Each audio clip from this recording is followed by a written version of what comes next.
sa iyong damdamin ipamalas ang angking galing. Tumayong buong tapang harapin ang buhay, yakapin ang tagumpay. Tulungan ang kapwa't bigyang halaga, huwag hatakin ng pababa. Isipin huwag sana ang sarili lang, pakisama't bayanihan. Subukan nating isulong at ligawan ang magandang bukas. Ikaw at ako magkasama tayo sa lubungin ng kinabukasan.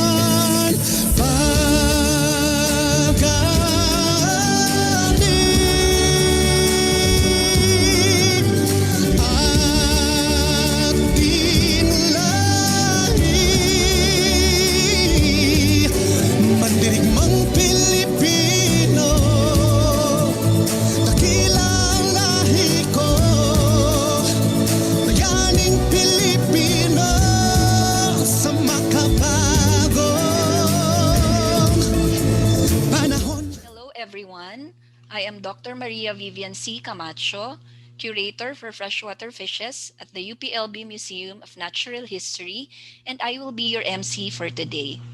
Thank you very much for taking time to join us today for the MNHS Queen Centennial Commemorations webinar series, Baliktanaw, Kasaysayan at Kalikasan. To start our session today, let us all welcome our director, Dr. Marian P. De Leon, who will be giving her welcome remarks. Maraming salamat, Ma'am Vivian. Isang makasaysayan at makakalikasang umaga sa ating lahat. Ang Pilipinas sa loob ng 5 siglo na may subtemang Baliktanaw, Kasaysayan at Kalikasan ay isang paghahandog ng pamantasan ng Pilipinas sa Los Baños na pinangungunahan ng Museum of Natural History. Bahagi ito ng malawakang paggunita ng Universidad ng Pilipinas na may temang Gahom sa Buot, Tindig at Pamana ng Bayan. Ang Gahom sa Buot para sa ating mga kapatid na Cebuano ay nangangahulugan ng kapangyarihan ng loob. Bilang pakikibahagi sa paggunita, ang Museum of Natural History ay naghanda ng serye ng mga webinar na maglalahad ng palatakdaan ng mga pangyayari sa pag-aaral sa kasaysayan ng kalikasan sa Pilipinas, mula sa katubigan hanggang sa kalupaan. Layunin ng mga presentasyon ang maiparating sa ating lahat, lalo na sa ating mga mag-aaral, ang malaking bahagi ng kasaysayan na humubog sa ating kalikasan. Ito ay nagsimula sa pagdating ng mga Kastila bilang bahagi ng kanilang paglalayag at pag-ikot sa buong mundo, kung saan nasimulang maiulat ang kagandahan at yaman ng kalikasan ng Pilipinas, hanggang sa kasalukuyang panahon kung saan maituturing na tagumpay ng bawat Pilipinong mananaliksik at siyentista ang pagtuklas at pagkilala sa mga bagong uri ng hayop, halaman, insekto, at maging maliliit na mga mikrobyo. Ang pambungad na webinar na gaganapin ngayong araw ay kinabibilangan ng paglalahad ng kung paano hinubog ng katubigan o karagatan ang kasaysayan at kultura ng ating bayan. Gayun din, ipapakita ang pambihirang bangkota or coral reef ng ating bansa mula noon hanggang ngayon. Kaya sa ngalan ng Museum of Natural History at lupon ng tagapangasiwa ng mga serye ng webinar at virtual exhibit na ito na sina Ginoong Florante Cruz at Ginoong Alvin Fajardo, ako ay lubos na nagpapasalamat sa binigay na pagkakataon at tiwala ng ating pamantasan sa pangunguna ni Chancellor Jose V. Camacho, Vice Chancellor Roberto Sereno, at Vice President Lenny Pernia na pangunahan ang ganitong paggunita. Sa aming mga natatanging bisita, sa ating mga eksperto o dalubhasa sa pamantasan at sa bansa, maraming salamat sa inyong pagpapaunlak na maging bahagi at magbahagi ng inyong kaalaman. At sa inyong lahat na narito ngayon, umaasa kami na patuloy kayong magiging bahagi ng serye ng webinar na ito mula ngayon hanggang Setyembre. Isa ring maituturing na magandang pagkakataon na ang pambungad na paggunita ay nataon sa buwan ng Mayo. Dahil ito rin ang panahon kung saan ay ipinagdiriwang ang Araw ng mga Museo o International Museum Day at Araw ng Laksambuhay o International Day of Biodiversity. Kaya halina at ating ipagdiwang ang kagandahan at kayamanan ng kasaysayan ng kalikasan ng Pilipinas. Mabuhay ang Pilipinas! Now, I will be giving the floor to our moderator for today's session, Dr. Decibel F. Eslava, Curator for Special Collections at the UPLB Museum of Natural History. Ma'am? Isang makakalikasang umaga po sa ating lahat. Before I introduce our special speakers today, I would like to remind you of certain house rules. First, this is to keep things in order and to make this event a pleasant experience for everyone. So una po, please make sure that your audio is on mute and that your video is turned off. Kindly practice good webinar etiquette. Another thing po, on a more serious note, may we ask you to spare a few seconds to pay tribute to Dr. Philemon Romero, one of the most active researchers in the southernmost islands of our country, particularly in our rich biological and social, sociological, biological marine resources of the islands of Tawi-Tawi. Dr. Romero was the first Christian chancellor of MSU Tawi-Tawi. So you can just imagine the challenges and threats that he was faced with during his time there. Doc Mon made significant efforts to improve the research culture in that beautiful but challenging part of our country, even beyond his retirement. He passed on yesterday, unfortunately, but he has left a burning torch of many legacies that is being proudly kept alive by the younger researchers of MSU Tawi-Tawi and its other partners. Sigurado po ako that if Doc Mon were alive and well, he would be with us present here today. His legacy of academic leadership in that part of the country has placed Tawi-Tawi on many world maps. So let us take a few seconds to remember Doc Mon and to thank him for his dedication to our nation.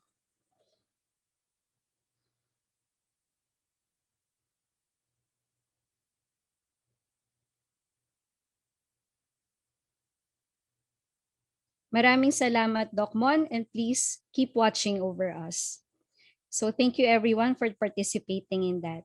So with that, I have the pleasure to introduce our esteemed first speaker, Dr. Laura T. David, who will talk on Adobo at iba pa, how the oceans shape our culture. Dr. Laura David is a physical oceanographer, professor, and director of the UP Marine Science Institute in Diliman. She uses remote sensing and modeling to explore how ocean physics influences the distribution and state of ocean flora and fauna. Her other research interests include ocean energy, coastal ecosystems and climate change adaptation and disaster risk reduction and management, science communication on biodiversity, interconnectivity, and climate resilience. Her expertise is being tapped regionally to assist in matters related to climate change vulnerability and adaptation. She's also the co-inventor of Fish Eye, a technology to estimate fish size, population density, and biomass. And Resilience, Survive and Thrive, a tabletop board game promoting sustainable development of our coast. Dr. David obtained her PhD in physical oceanography from the University of South Carolina in the United States. Let us all welcome our first speaker, Dr. Laura David. Hello po, magandang umaga sa lahat. Una-una, papasalamat ako sa pag-imbita sa akin para makapagbahagi ng aming kaalaman tungkol sa karagatan at lalo-lalo na tungkol sa kung paano siya nakahubog ng ating kultura. Okay. So, let me start my presentation. Okay po. So, ang topic ko po today, ang aking pamagat ay Adobo at iba pa, how the ocean shaped our culture. Concentrating mostly on the voyage of Magellan. So if we look at any cultural influence, we usually look at proximity, no? Kung sino yung mas malapit. Madalas yan, kung sino yung mas malapit, yun ang pareho mo ng pananalita, yun ang pareho mo ng pagkain, pareho ng kanta at mga kwento. Kaya naman, nakakapagtaka na kung bakit mas malapit sa atin ang Japan, for example, no? 1.7 thousand nautical miles away. And Mexico is about 7.1 thousand nautical miles away. And yet, pag tinignan mo yung ating mga pagkain, no? Wala ka naman masyadong maririnig na nung araw ay kumakain tayo ng sashimi or tonkatsu or anything na Japanese. Mostly, ang maririnig mo ay adobo, mechado, afritada. So itong mga to, galing to sa Mexico. Kaya nakakapagtaka, bakit kung sino yung mas malayo, siya yung mas may influence sa ating pagkain? And the answer is because hindi naman ganun ang daloy ng dagat, no? Ang daloy ng dagat ay mula Mexico patungo sa atin at mula sa atin patungo sa Japan at lagpas pa. Kaya yung naging Galleon Trade, ito yung kanyang ruta. Ito kasi ang natural na ikot ng dagat dito sa hilagang Pasifiko, no? So sa Northern Pacific, ganito talaga siya. It's always coming from the east, crossing the equator, going to the Philippines, and then from the Philippines heading northeast towards the northern part of the Pacific and all the way to going back to Mexico. So ito siya. So yung kwentong to, ang tawag ko dito is the Adobo picture. It takes usually around 3 months time to cross the Pacific from Acapulco to Manila, riding what is called the North Equatorial Current or the NEC. So yun yung pinaka-main na nagde-drive kung bakit ang ating kultura at ating pagkain, marami tayong influence galing sa Mexico. Pero ano naman yung influence natin pabalik? So nakakabalik din naman ang mga barko mula sa Manila at pabalik sa Acapulco. At ganito siya magbiyahe, no? Kailangan niya munang umakyat. Hindi siya pwedeng lumaban sa agos ng North Equatorial Current. Hindi siya pwedeng dumiretso mula Manila at dumaan sa parehong lugar na kung saan napadpad yung galleon dito. Kailangan umakyat muna siya sa may Japan, tapos galing doon saka siya sasakay doon sa current naman na pabalik sa east. So ito yung pataas ng current at tawag sa kanya kurusho, at ito ay napakabilis na current, no? Napakalakas. At ito yung ating near ride. Pero pagkalampas ng kurusho, yung daloy ng tubig ay in comparison ay mabagal, no? Mas mahina. Kaya kung ang Acapulco to Manila usually takes 3 months, ang Manila to Acapulco usually takes 4 to 7 months. Depende sa lakas ng tinatawag ng westerly wind. Ngayon, kung ang nakita natin ay nakakakuha ng gold and gems galing Mexico papunta sa atin, at tayo naman ay nakakapagbigay pabalik ng silver and silk na hindi galing sa atin, kundi angkat din natin mula sa mga katabi nating bansa, kagaya ng China. Ano yung kilala tayo ng Mexico? Kasi yung nabibigay na pilak at silk, hindi naman sa kanila nananatili. Ito naman ay bumabiyahe patungong Espanya. Pero tayo, kilala tayo ng Mexicans for one thing. Even now, if you travel to Mexico and they know you're from the Philippines, they would ask, did you bring this? May makakahula ba sa inyo kung ano yun?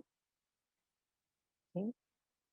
That is actually the Manila Mango. And that's what they call it, not just mango, but the Manila Mango.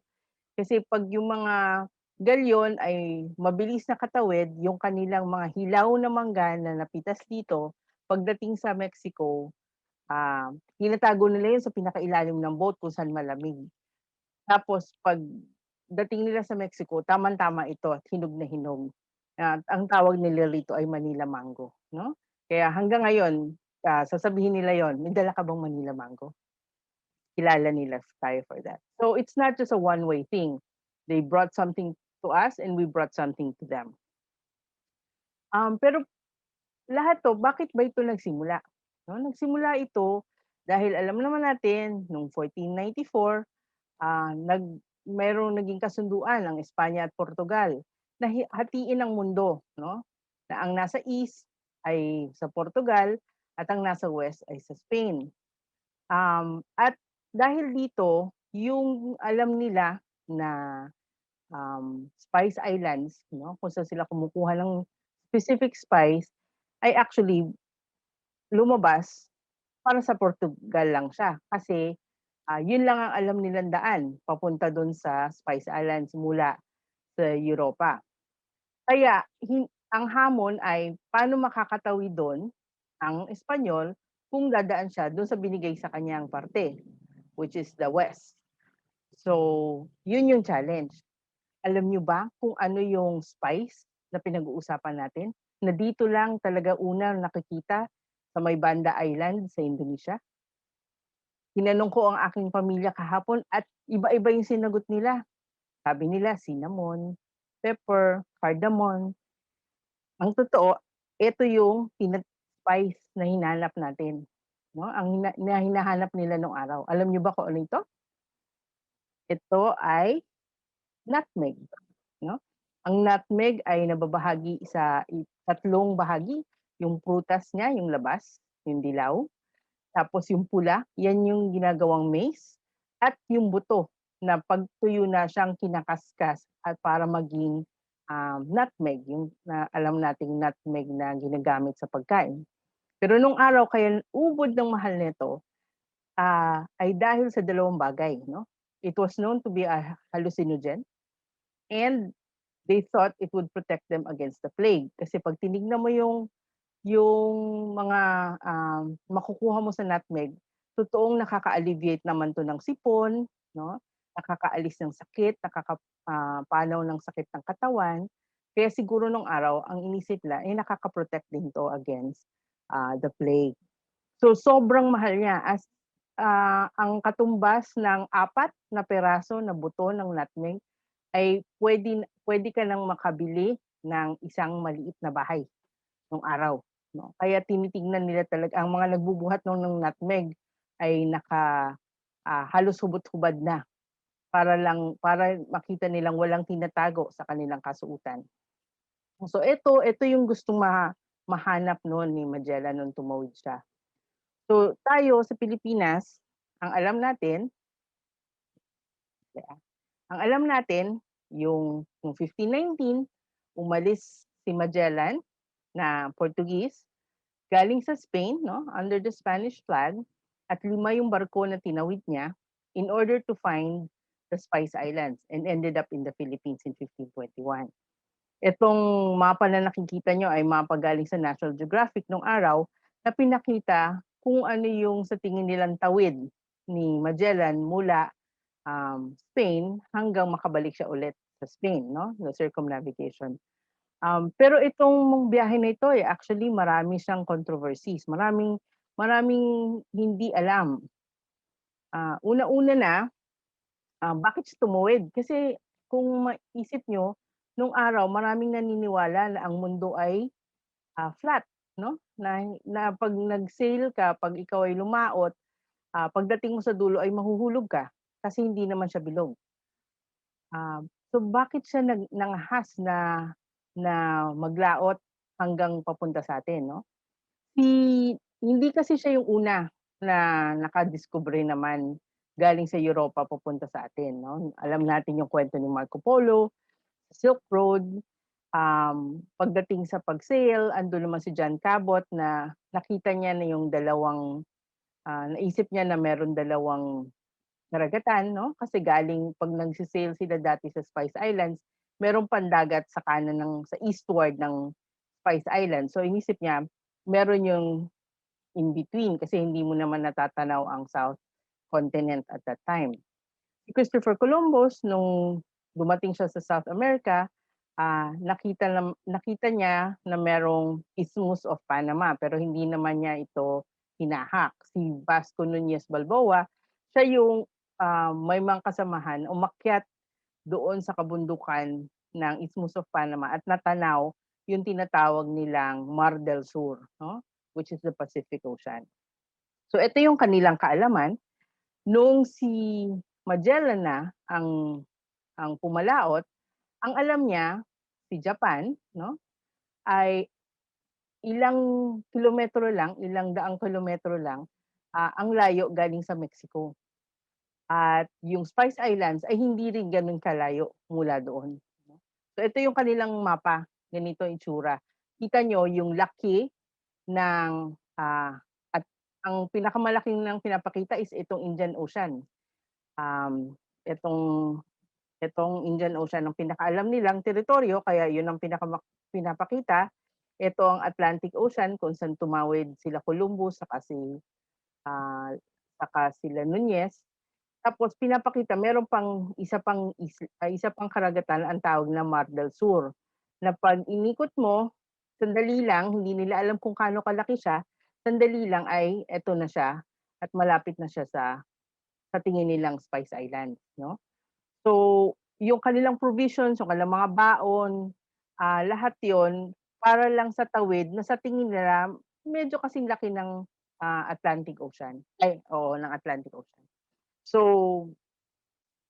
um, ano nga ba ang totoong nangyari? Unang-una, 'pag nag-isip tayo ng galyon, ang karamihan na iisip natin ay parang ganitong mga barko, no? Malaki siya, marami siyang palapag, at maraming-maraming tao ang laman niya, no? Ito kasi yung 'pag nanood ka ng mga Hollywood movies, parang ganito kalalaki yung mga galyon. Pero yung mga ganitong trading ships, later na lang 'to na ganito talaga kalaki. Ang galyon mismo ay actually hindi gano'n kalaki, no?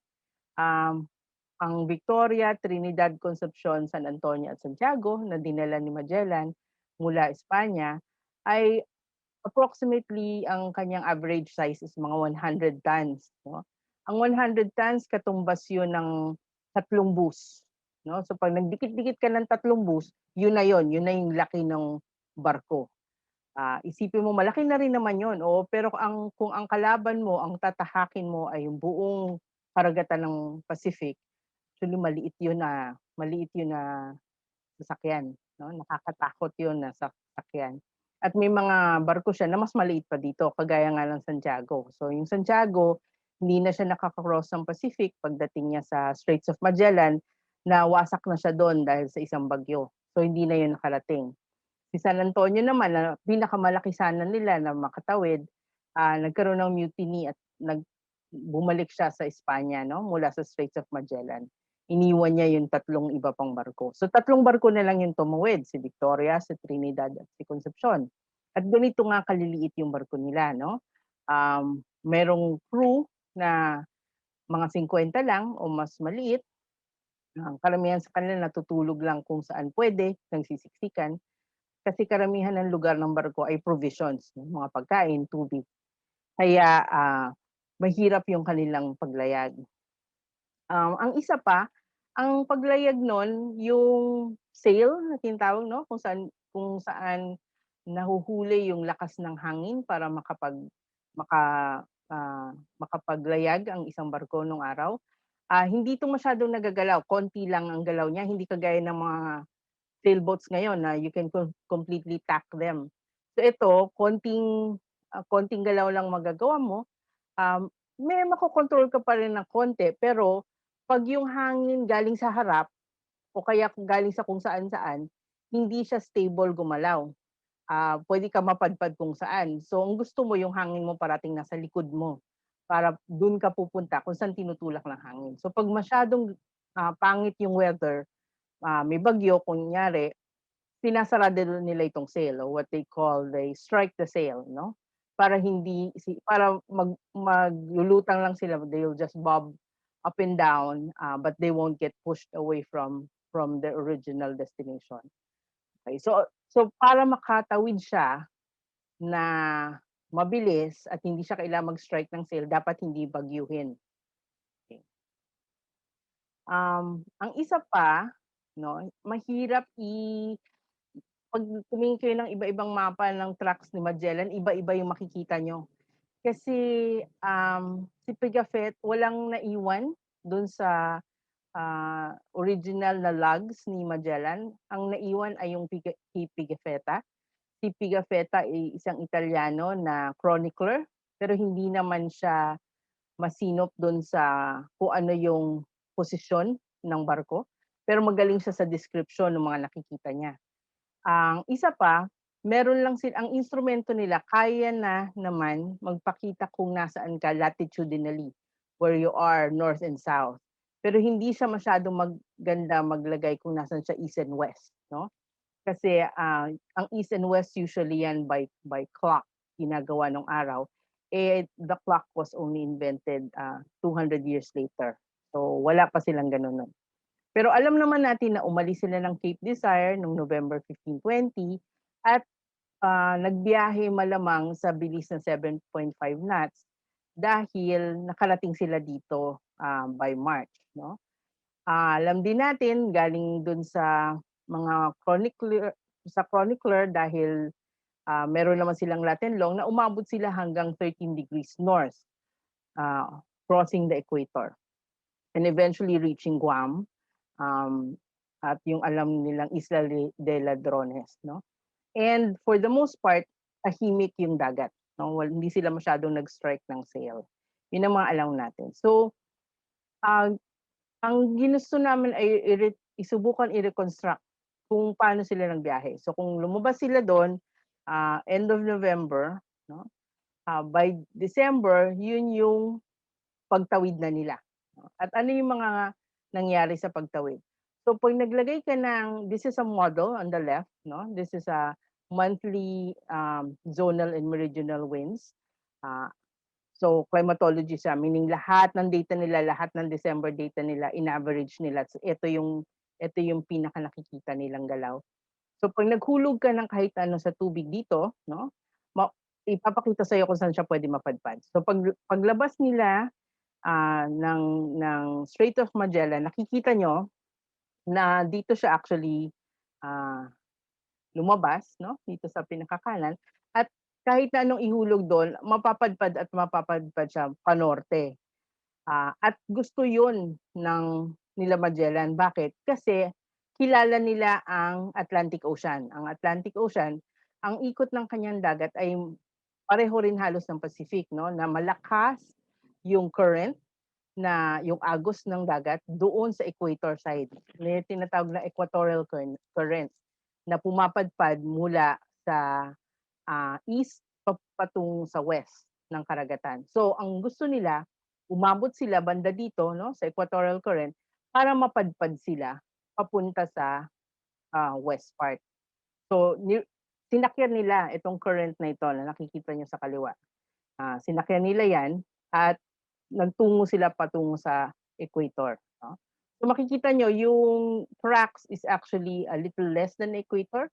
So dito yung paghahalo ng karagatan at kagustuhan ng mga tao. So yung karagatan, itutulak hanggang doon, tapos ikaw na sailor, ipupush mo further than what the currents is pushing you to go to. Pero hanggang kaya lang nung iyong barko. No? So at least they were able to go northward. Pagdating nila sa north, tatawid na sila. No? So around the equator, pag nagpakawala ka naman on the month of January, no? So by January, nandun na sila sa may equator side sa tingin namin, traveling at 7.5 knots. Pag nagpakawala ka doon, ito ang mangyayari sa'yo. mapapadpad ka from east to west and mostly going northward.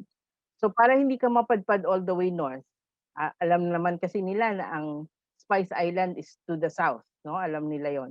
So sinusubukan ng barko na ibaba siya ng ibaba parati. Pero ang padpad niya naman is going from east to west but more on a northerly route. So susubukan ng barko 'yan na itatak niya ang tawag o ipoposisyon niya para mas south siya.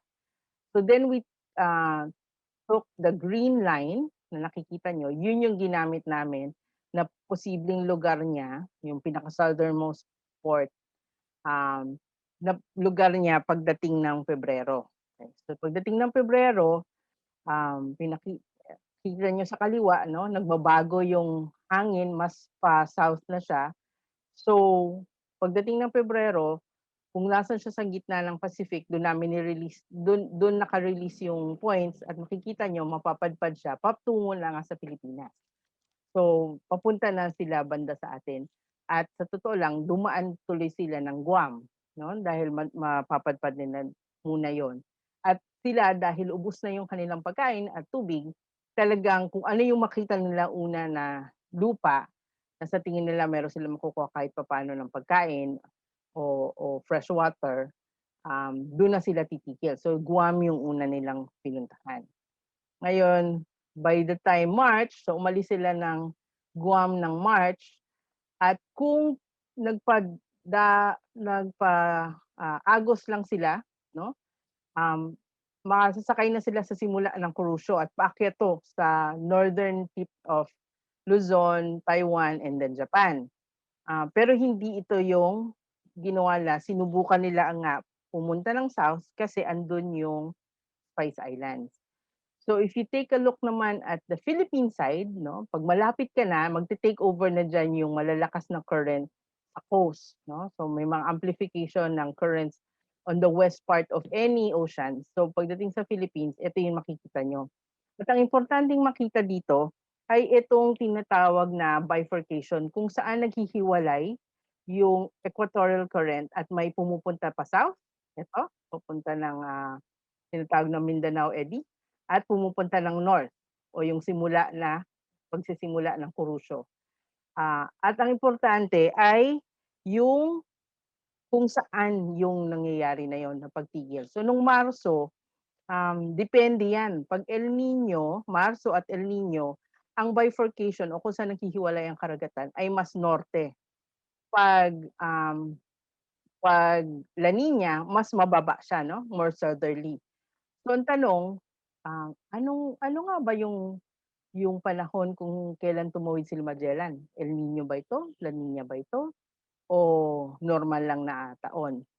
Ang alam natin ngayon, pag tinignan yung accumulated cyclone energy ng Pacific, no? Ang accumulated cyclone energy, ang tinitingnan niya, dami ng bagyo, lakas ng bagyo, tagal ng ihip ng bagyo. May formula dyan para gawin yung ACE. Ang pinapakita, ang ACE during La Nina ay mas maliit, di hamak, kaysa sa ACE ng El Nino. Kahit ng mga El Nino Modoki, matataas ang dami ng typhoons. So, ibig sabihin, sa tingin natin, kung El Nino, dapat nakaramdam siya ng maraming bagyo. Kung La Nina, dapat hindi siya ganun nakaramdam ng dami ng bagyo. So, ang tawag nga dito ay Pacific Ocean. Right? Yun yung kanilang pinangalan sa Pacific Ocean. Kasi sa buong pagtawid nila sa kasulatan ng Pigafetta, wala sila na naramdaman na bagyo. Tahimik ang dagat. So most likely than not, it was a La Nina year that they crossed. So that has several implications. One is it's peaceful, and the other one is the bifurcation of the North Equatorial Current is actually further south. Kaya sila napasok, no? Napasok doon sa San Bernardino, sa Surigao Strait. And of course, again, there's always human intervention. Even though it's El Nino, they could still have forced themselves to go south. Pero mas mahirap tong gawin. Mas madali kung La Nina. And then, ang tanong ay saan sila unang naglanding? ano yung mga unang lugar na kanilang napuntahan sa Pilipinas. Again, madali kasi yung latitude, no? Dahil meron silang instrumento na ang tawag ay sextant, kung saan makikita mo yung North Star at makikita mo kung ano yung latitude mo from there. Pero yung longitude wala, hindi talaga yan kasi by the clock yan. They did have yung mga sand, yung hourglass devices. So they kept uh, in pace with that. So alam nila more or less na kung kaano katagal na sila nagbabiyahe. Pero kung saan yung eksaktong longitude, mahirap. So pag tinignan mo yung mga pwedeng kung saan sila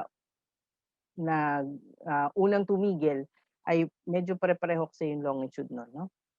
So, ang ginawa namin, ganun ulit, no? Ibang model naman, this is a lattice Boltzmann model, run by Dr. Villanoy. Naglagay kami ng 4, no? Makikita niyo ito, may 4 na nilagay na potential na pinagpasukan nila, no? Kung saan sila unang pumunta at pinabayaang dumalo yon kasama ng currents. At makikita there were high probability that they went more north and more west. So sa Limasawa, going Limasawa and also Bohol. But we weren't content with just one model, so we ran several models. Iba-iba kasi yung mga input variables ng iba-ibang models, so pwedeng iba-iba lang makita mo, gusto namin siya makita. So we also made use of the HICOM and the NLOM. So yung HICOM, mas northern pa. So yung tinahak niya papuntang Cebu, papuntang Mactan. Ito yung nakikitang likely scenario ng HICOM.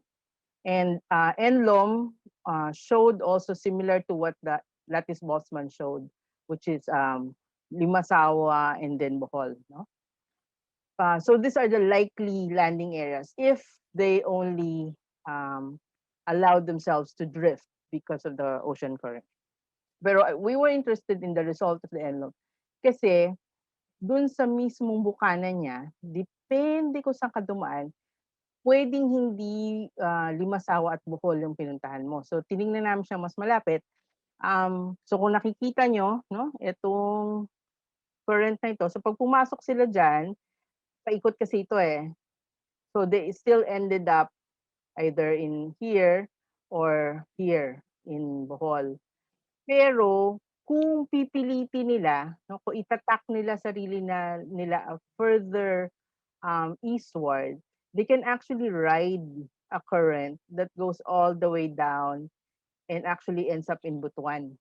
So 'di ba merong school of thought na sa Butuan yung una nilang mass instead of sa Cebu. So yun yung sinasabi namin. If they just allow themselves to drift, the higher scenario is this one, the one that turns back to Bohol. But if they push themselves towards a little more east, then they could have ended up in Butuan. So ang tanong dyan was, did they just drift or was there intentional navigation? And if there were intentional navigation, why would they make themselves go to Butuan? No? So alam natin yung kwento na may Enrique, no? Who was a Malay descent na kasama ni Magellan, hindi lang dito sa circumnavigation, but also in all the other travels he did years before that. And what we do know of the history of the region is there were already several empires, no, from the Srivijayan empires, the Jamba, and then finally the Majapahit, which controlled through trade large parts of Southeast Asia, from the Sumatra Malay Peninsula all the way to the Philippine Islands. And pag tinignan nyo yung mga nakikita na digs, no, they're more of a Hindu Buddhism symbolism, no? So may makikita ka rin ganon, may nakitang mga ganon sa Philippine Islands. So Butuan could have been one of the easternmost posts of the Majapahit Empire, which ended around 1478 to 1520. It could be there were remnants of trade in 1521 in Butuan, and Enrique, having been from the Malay when he was captured the first originally and became a slave and a travel companion of Magellan, could have known that there were trading points uh, around that area and could have influenced kung paano sila po nag-travel, no? So, yun yung mga ano, kung ipaglalaban yung Butuan na school of thought, then you have to show why there would be intent in going there. So, yun siya. And then yung sinabi kanina, bakit nga ba sa ang daming tinahak ni Magellan, ang dami niyang na-survive, no? Tapos sumaktan siya, namatay. Bakit nga ba nangyari yun? Ang alam natin is nung April 27, 1521, nagkaroon ng skirmish between Lapu-Lapu's men and Magellan, and that the battle took place somewhere in northeast of Mactan, no? So pag tinignan niyo yung mapa again, no, the map here, this is where it happened. This is dry land, yung kulay dilaw or brown, and then the gray part here, that's actually coral reef. Okay. So kung mataas ang tubig, yung mga galyon makakapasok yan dito sa makakapasok yan dito sa coral reef, makakadaan siya at makakalapit, no? Kasama yung kanyang mga kanyon. Pero kung mababaw yung tubig, doon lang siya sa edge ng coral reef kasi sobrang babaw, no? Sa side siya. At ang pagka describe, no, ni Pigafetta is it was 2 crossbow flights away kung saan sila nag-angkla at kung saan nakipaglaban sila Magellan.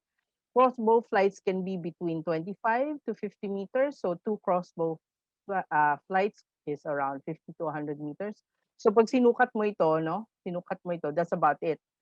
100 meters offshore, doon naiwan yung mga malalaking barko, yung tatlong naiiwan. And then they had to cross using smaller boats. And then they eventually, pati yung smaller boats, pwede siyang masadsad. So if they eventually would have to walk the reef. So pag tinignan mo, ano nga ba yung tides nung time na yon? So this is if you do a backwards modeling using tides from Cebu, nung April 27, 1521, andito yung tides, no? So yung malalaking tides, those are called spring tides. Yung mataas na mataas yung high tide, mababa yung low tide, those are spring.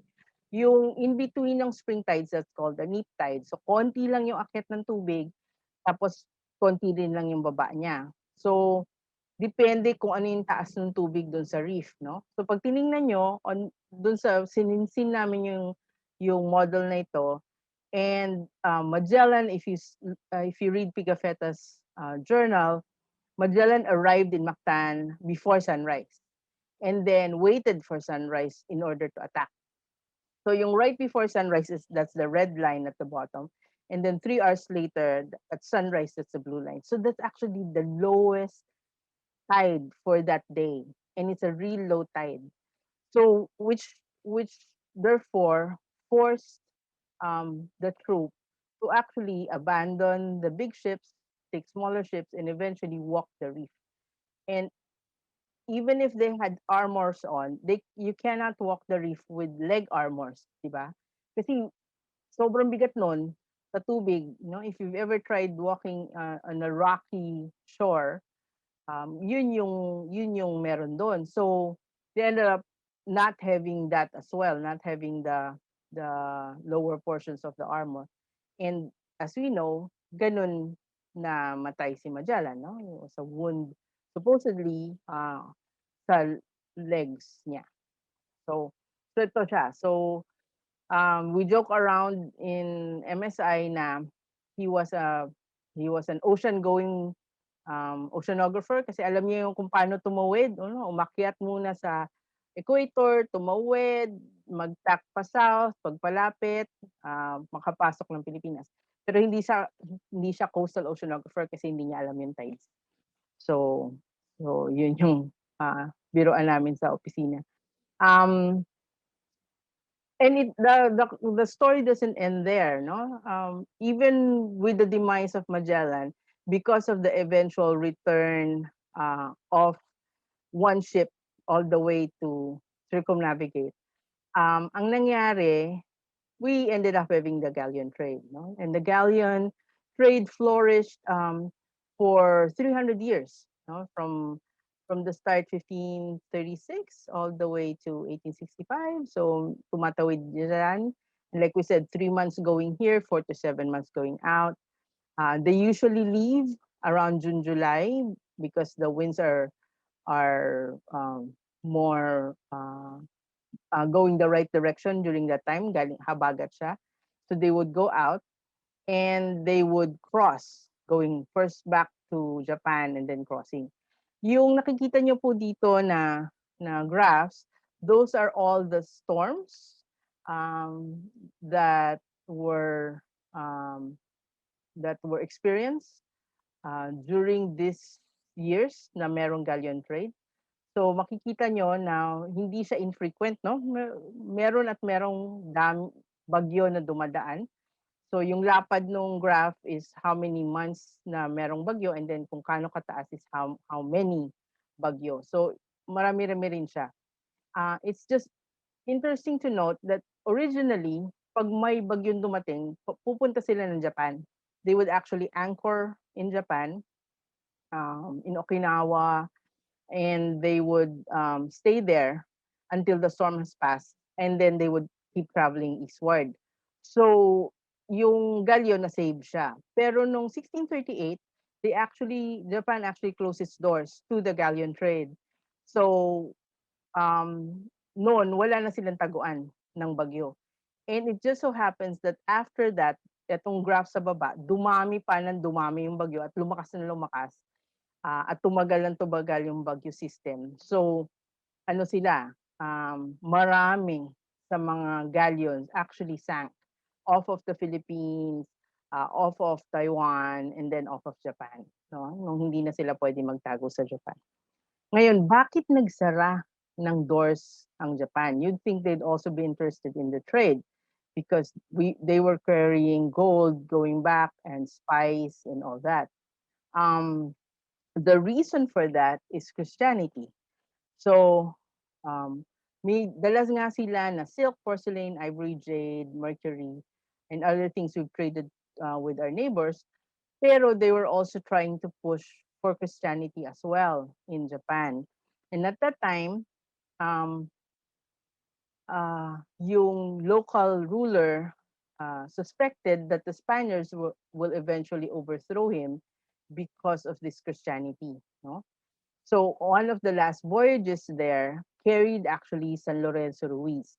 So in 1636, 16, sorry, it closed in 1638. So in 1636, they traveled from Manila to Okinawa, and they were captured there because nga the local chief thought that it was the Spanish way of conquering, which could be true.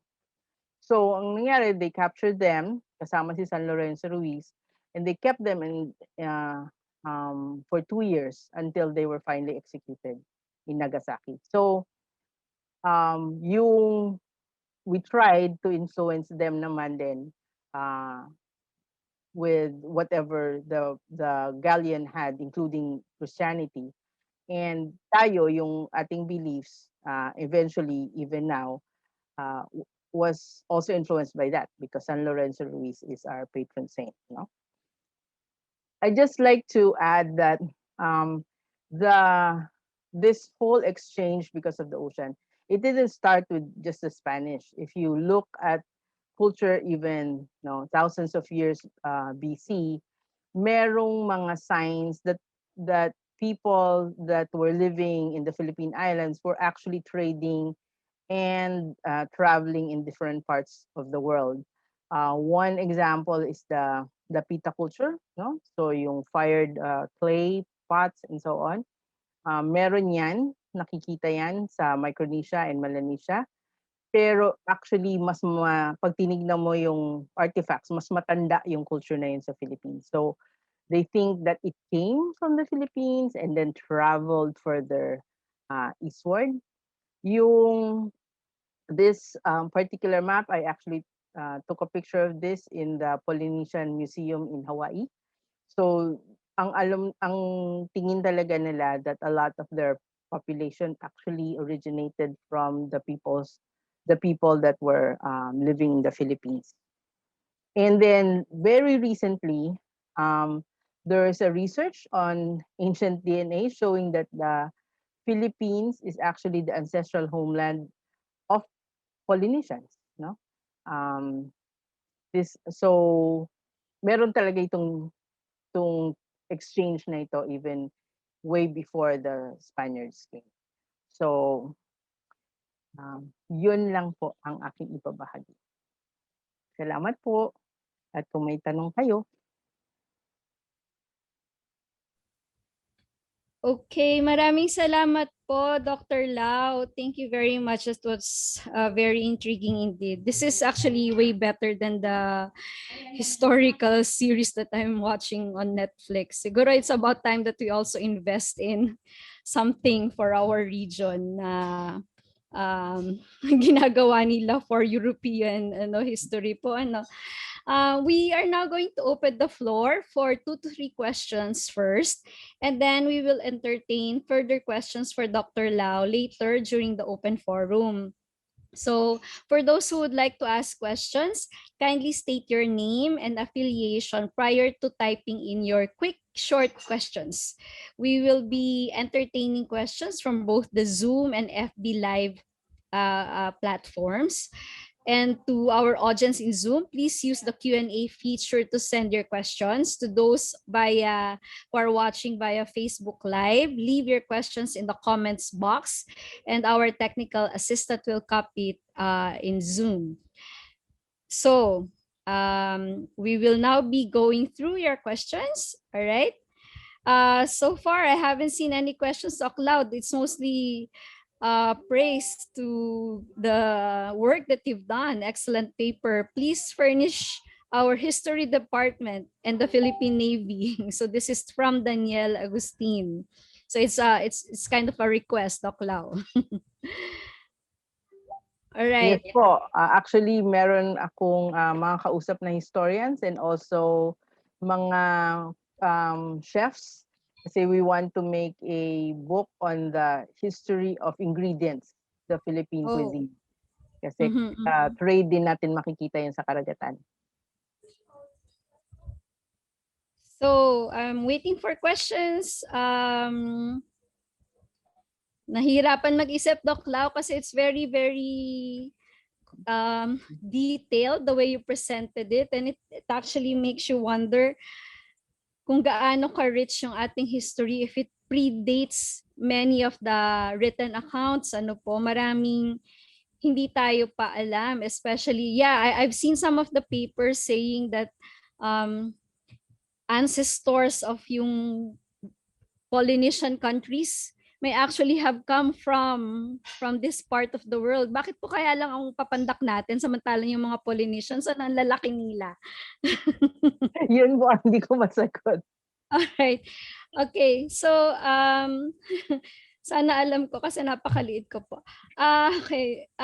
Bakit po, this is a question from Daniel Agustin, and he has several questions po. Wala po bang ibang gustong magtanong? I'll read the first one he posted. Dr. David, excellent food analysis. Bakit mga Cebuano mahilig sa kilawin na isda? Influence po ba iyon ng Japan? Actually, karamihan naman po ng Asia Pacific, kumakain talaga siya ng raw fish. So, hindi lang Japan. So, buong Asia Pacific po, mahilig talaga sa raw fish. So, tayo, dinagdagan na lang natin ng suka. No? Kaya sa kilawin. Pero pag tiningnan nyo po, sa Mexico, ganun din, they have the ceviche, which is raw seafood na nilalagyan din lang ng vinegar. Alright. Sa atin, minsan po may gata. There's an anonymous attendee asking po, was lapu-lapu probably tausug in origin daw po? Yan po ang hindi ko alam. Ang isa kong storya na narinig sa ating ibang mga historians ay yung away ni Humonhon sa kani Lapu-Lapu ay dahil kinakailangan magbayad ng mga tumatawid papasok ng Cebu, or parang merong freedom of navigation between that dun sa pangkat na Manila Lapu-Lapu. Mm.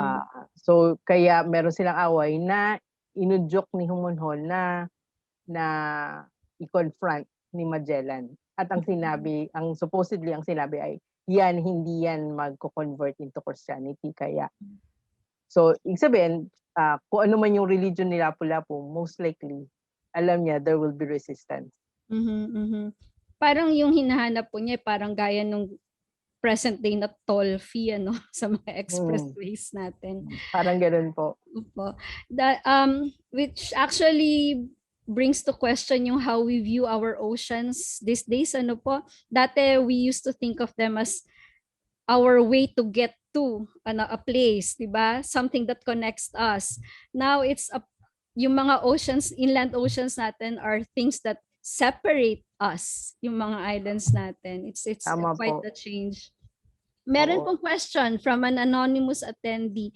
Nagkaroon po ba ng pirate problems yung trade between us and the Spaniards?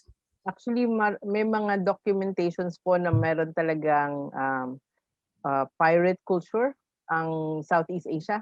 Noon pa. No? So sa lahat ng tumatawid sa internal seas, saka sa labas.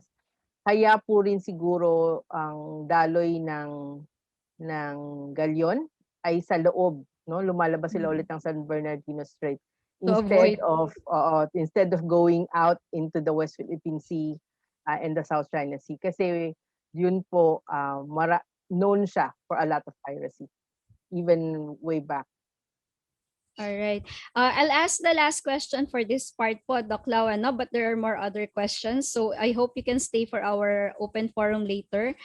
This one is from Miss Maria Corazon Rodriguez. Interesado po ako sa history ng ingredients. Gusto ko rin po malaman kung paano maiintindihan ng kasaysayan kung hindi lang yung written records ang ginagamit. Pwede po bang ma-improve ang interpretation kung gagamit ng mga methods of study ng records? Sinabi niyo po na yung records ni Pigafetta ay hindi talaga maayos. Actually, interesting read yung journal ni Pigafetta. I read that one of the earliest translations na English, no? I would love to read it in its original language kung kaya ko sana. Kasi maganda yung mga descriptions niya ng lugar at yung mga animals na nakita niya, yung mga tao, kung ano itsura nila, kung ano suot nila. Ang ganda. Hindi lang talaga maayos kung nasaan sila. hindi siya ganon, hindi siya masinop sa ganon. In part because wala pang ang eksaktong pag-measure ng longitude, no? So latitude medyo nasusulat niya paminsan-minsan, hindi parate. So meron. Pero yung iba pong mga ways to look at the records, ibang methods. Maganda nga po sana yan balikan. Ngayon po DNA, no, can also be used kagaya ng ginawa ng Australia. Yun nga po kaya ko gusto po makita yung history ng ingredients, kasi hindi naman endemic lahat ng ingredients na ginagamit natin sa ating mga pagkain. So paano nangyari yun? Kailan yun nakatawid, no? Kagaya ng papaya, for example, hindi naman siya endemic dito. Kailan siya nakatawid? Saan siya nanggaling? Kahit po yung mangga, no? It was originally sa India. So paano siya nakatawid? Kahit po yung Manila Mango? Opo, actually, naiba na lang siya, pero the very origin of mango is supposed to be in the continent of India. So yung mga ganon, maganda siyang malaman, lalo na po pag wala tayong sariling tawag sa kanya, kagaya ng pinya, no? Pinya is a Spanish word, so that means bago dumating ang Espanyol, wala tayong pinya. So yung mga ganyan, yun yung magandang iba pang pamamaraan kung paano makita yung trade ng Philippines at paano siya na-incorporate sa ating culture dahan-dahan. Alright. I cannot resist, but there's another question from an anonymous attendee. Sorry po. May connection ba yung teriyaki at adobo? Magandang tanong yun. Hindi ko po alam. Hindi ko alam. Irresistible yung question. Teriyaki kasi is with ginger. No? Soy sauce and ginger. Adobo is any salt, kahit na pwedeng salt lang, pwedeng soy sauce, and sa atin vinegar, no? Sa Yeah. Mexico, it's achuete actually. Mm. So, hindi ko alam kung, kung meron pala silang connection. So it's an anonymous attendee. Pag-aralin mo ha. Alright. So thank you po, Doc Lau. Please stay with us if you can for the open forum, and we will proceed now to our next lecture po. Thank you very Thank you much, din Dr. din. Lau. Salamat Alright. po.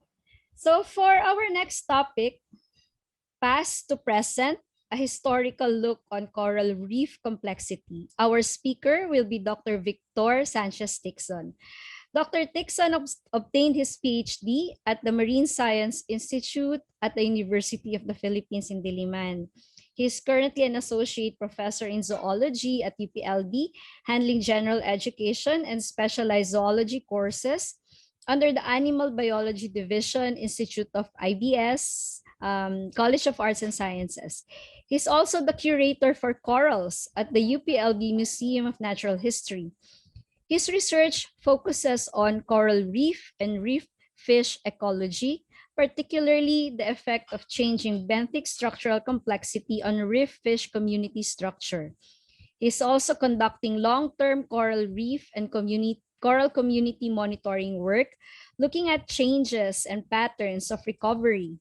Currently, Dr. TIczon is implementing the spatio-temporal monitoring and rehabilitation technology for coral reefs or smart corals in Upper Reef Natural Park, where he examines the recovery trajectory of different sections of the reef after experiencing major disturbances.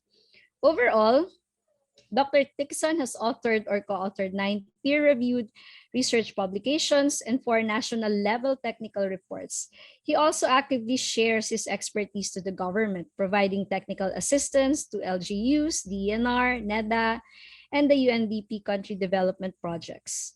Friends, let's all welcome Dr. Vic TIczon.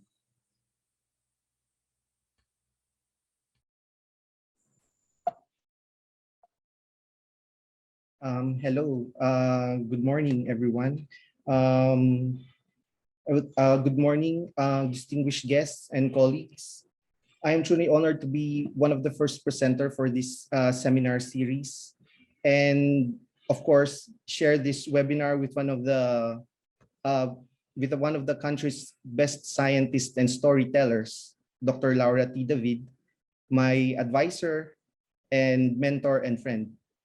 So tinaasan niya agad yung bar eh. So I have to do my best dito para maabot yung sinet niya na bar. Okay, so I have prepared a lot of notes, but I'm going to throw it out. I'm just going to tell a story about how coral reefs evolved and its importance. I think it's very important to put the development of coral reefs into spotlight, put it in a temporal perspective for us to appreciate what we have. You may already know part of the story, the latter part. Since you've been to the ocean, you've seen our coral reefs, you've seen its current state, and let's put this into perspective. That's just a very short period of time on its history. So let me take you to a journey. Let's put time. Let's put the development of coral reefs in a temporal perspective for us to truly appreciate what we have and what we are probably losing. So I'm Vic TIczon. I'm from the Institute of Biological Sciences, and I'm also the curator for corals at the Museum of Natural History. Okay, so let me just walk you through the outline of my talk. Okay, so basically, what I want to do is look at structural complexity. Paano siya nag-develop through time? Sino yung mga nagsimula nito? Okay, ano yung mga organisms na nagsimula nito? And basically look at how these organisms responded to different conditions, to different climate change conditions. Okay, so that's the second part. And the last part will be, for millions of years, how did this shift in trend happen? Okay, what is the current trend? Is it still similar to the past millions of years, or nag-iba na ba? So I will be presenting data and to support the findings across the globe. Okay, so this site is most familiar to all of you. Okay, I think most of us snorkeled or went to a coral reef have seen these pictures. So these are common sites nowadays in our reefs. Okay, so maybe because we take coral reefs for granted. Okay, I've talked to a lot of people, sabihin nila, ay yung mga bato. Okay, but actually hindi siya bato. Okay, maybe we take coral reefs for granted because hindi natin alam ano ba tong mga structures na to? Paano ba sila nabuo? Gaano ba katagal sila nabuo? Okay? Ano yung mga pinagdaanan ng mga corals na to through millions of years? Ano yung mga pinagdaan nila? And of course, fate or the confluence of favorable events that allow them to dominate our tropical oceans. So maybe that is what is missing in our consciousness. Okay? We take these things for granted kasi hindi natin alam yung mga bagay na yun. Okay, so before we start with the main presentation, let us first look at what is a reef. So a reef is basically a rigid carbonate framework formed primarily by large skeletal organisms that remain in their growth position even after death. So they have sufficient relief, so mataas sila sa surrounding environment, and they possess cavernous and complex physical structure which provides habitat to a variety of species. So a lot of organisms sa history ng mundo formed reefs. Okay? There are a lot of organisms, but currently the most complex is the one formed by your corals, which is which dominates the shallow tropical seas with the shallow tropical seas, and these are your coral reefs. So these are coral reefs.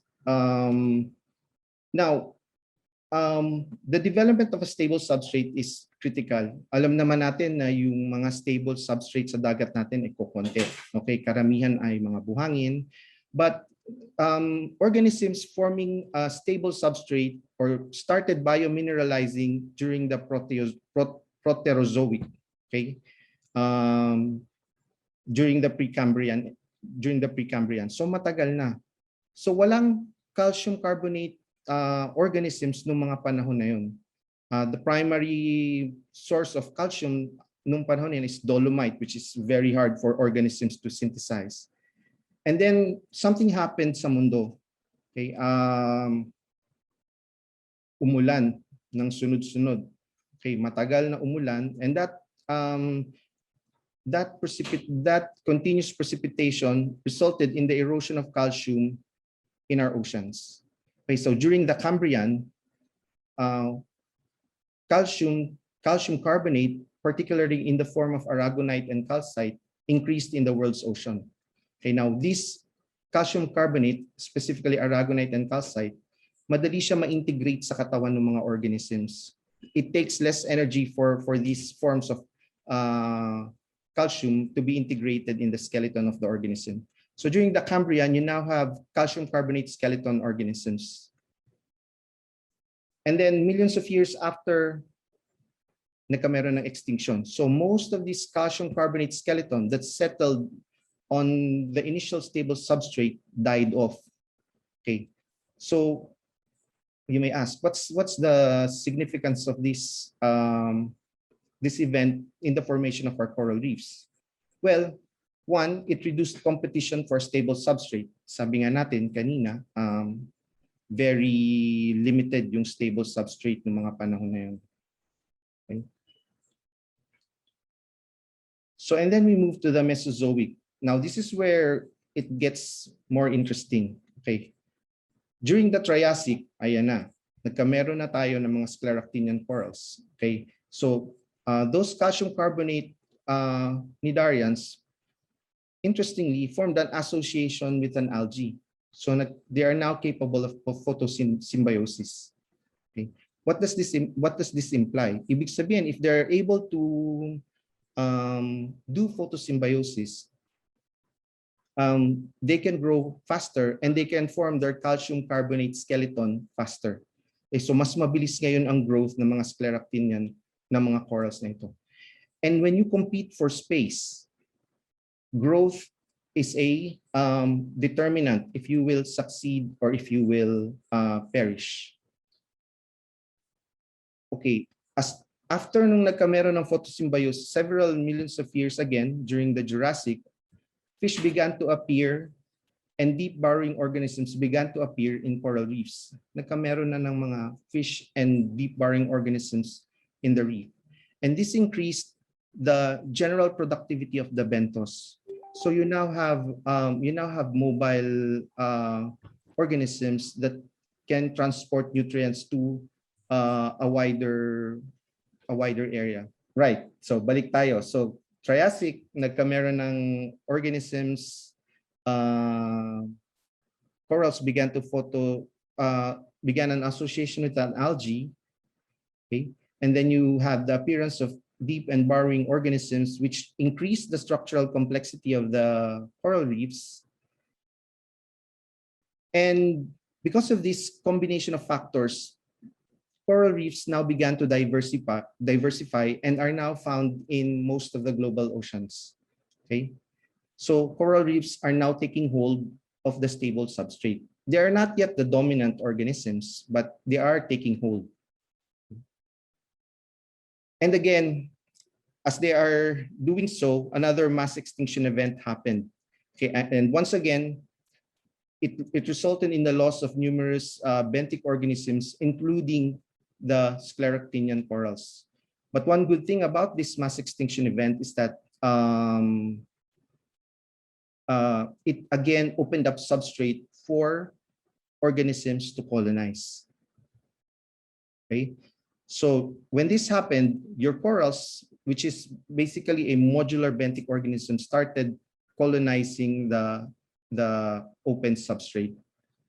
Okay, and one interesting thing about corals being modular is that they can modify their shape in response to environmental conditions.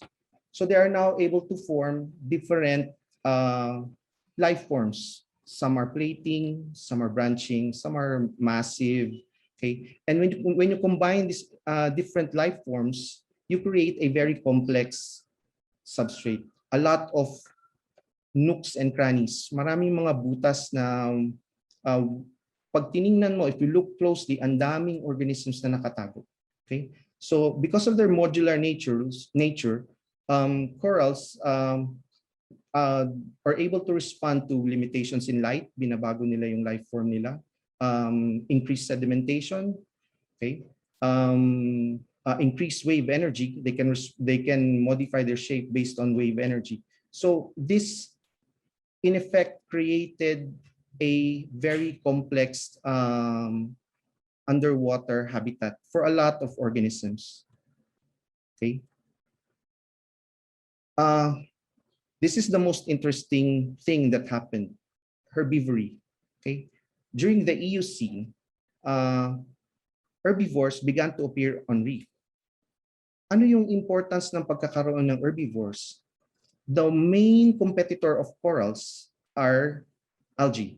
Okay, but algae, when there is light and sufficient nutrients, they grow faster than the calcifying coral. So controlling this algae is very important, and this happened during the Eocene. Okay, so in this paper by Bellwood, we can see that the appearance of fish with small jaws happened during the Eocene. Okay, now what is the significance of those fish with small jaws? Ito ngayon yung mga herbivores natin. They are able to exert strong pressure while scraping the substrate. Okay, so tiningnan nila Bellwood yung jaw closing lever ratio and determined that herbivores based on their jaws appeared during the Eocene. Now you have you have an organism that can now regulate competition for the growing scleractinians. So if we summarize what we just discussed, okay? So these are the more important things that led to the dominance of hard corals during the Holocene. So meron kayong hard substrate, meron kayong increased herbivory, and these two, which is very unique to scleractinian corals, their modular nature and their association with a zooxanthellae. So all of this contributed to a relatively increasing growth rate, structural complexity, and diversity. So ibig sabihin pala, even millions of years ago, starting from the Cambrian, the general trajectory of structural development is increasing. So for millions of years, yung reefs natin, because of photosymbiosis, because of increased herbivory, the presence of a stable substrate, because of their modular nature, resulted in continuously improving structural architecture underwater. And this benefits a lot of organisms.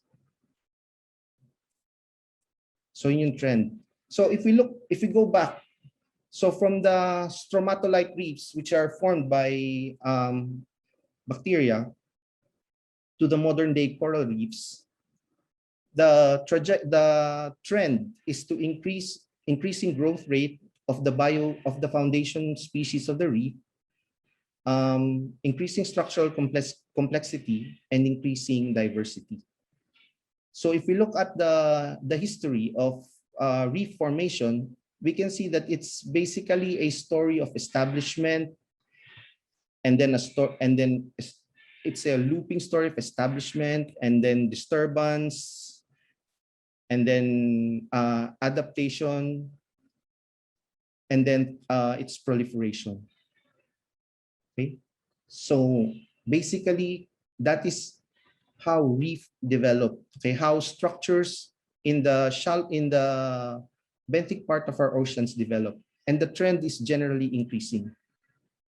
So for millions of years, this has been the trend, and I want you to keep that in mind. Okay, ano bang importance nitong increasing structural complexity na ito ng reef? So we did several studies, and also a lot of scientists did similar studies on complexity and association of fish, and we found out that rugosity, shelter abundance, shelter size, and coral cover, all measures of complexity, have a positive effect on species composition, diversity, abundance, and biomass of fish. Okay, and then we also, now this is not just for adult fish but also for juvenile fish. Okay, so kasama namin si Dr. David, we looked at where these juvenile fish are located in most of the reefs. Saan nagtatago itong mga maliliit na isda? And we found out that most of this favor branching corals where you have small spaces kung saan sila nakakatago. Okay, so there really exists a strong correlation between fish community structure and habitat conditions. So it's very important for us to protect this structural complexity. So when you walk sa reef, please, be careful, wag tatapakan yung mga buhay na reef, because this contributes to diversity, and this is very important. Okay, so we also found out that microhabitat structure, or the structure created by your combination of coral life forms, is very important in determining abundance of juvenile fish. Okay, so the predator size, the structural complexity of the microhabitat actually influences the foraging efficiency of the resident predator. So ibig sabihin, pag maganda yung structural complexity ng reef mo, you have more of this 1 to 3 centimeter fish. na tina-target nung resident predator. So the fish, the structural architecture or the three-dimensional structure of the reef is very important for early juveniles. Without this, most of these juveniles will be preyed upon by your resident predator. So mahalaga yung structural complexity sa fish. But what about invertebrates? Okay, so similar finding. So in a paper by Jadi and Edmonds, they stated na there are a lot of invertebrates found in the underside of living corals. So you can count them to the hundreds for a tabulate form. Now in this current study by Nelson, it is basically the structural complexity, buhay or patay yung corals, marami kang invertebrates na makikita doon. But for his study, mas maraming invertebrates na nakita doon sa dead coral with algae. So this again emphasizes the importance of maintaining that structural complexity. Okay. And they also found out that there are different communities of invertebrates sa different microhabitats na to. So a combination of these microhabitats will bring you more diverse invertebrate community. So if you have live corals, if you have dead corals and sand in an area, mas complex, mas madami kang makikitang invertebrates. So not kung ang nandun lang sa area mo ay sand, of course, mababa yung diversity. Kung puro patay na yung corals, of course, mababa din yung diversity.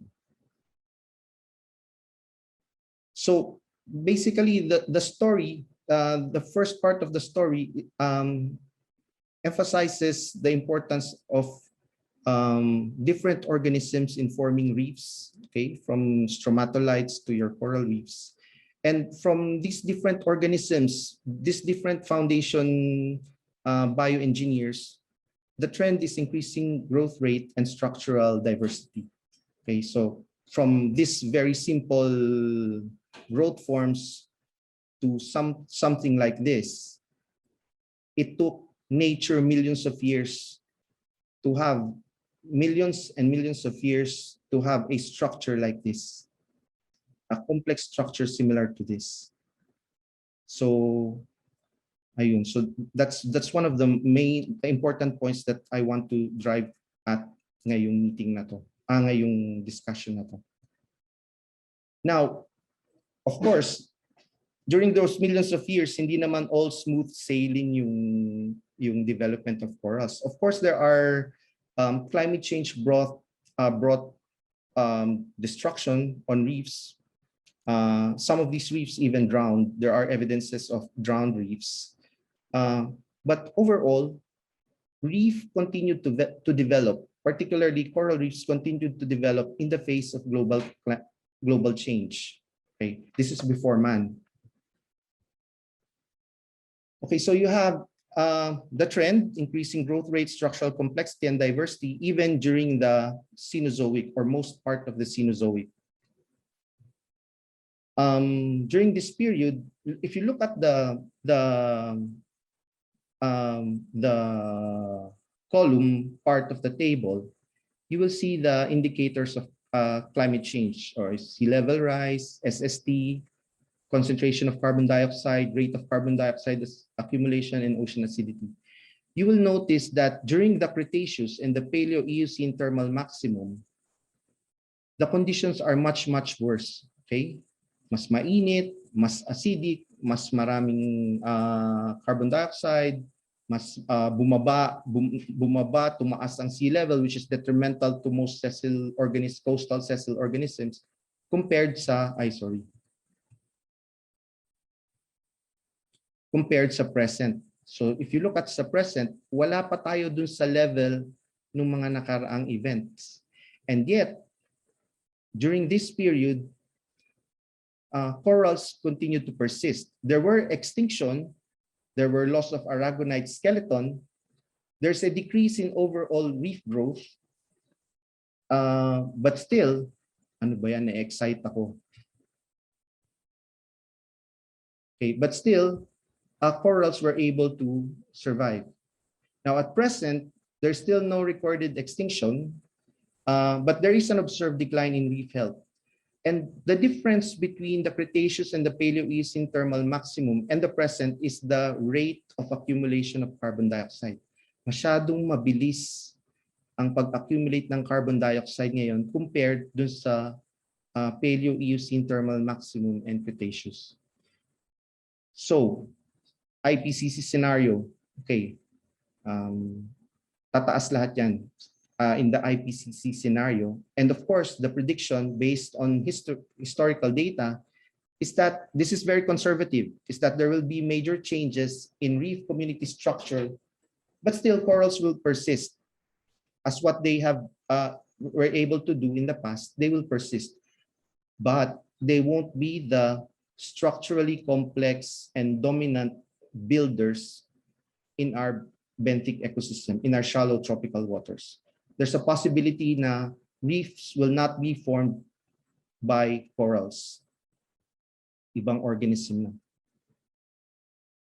Okay, so now let's go to 11,000 years. So from millions of years, nasa 11,000 years na lang tayo.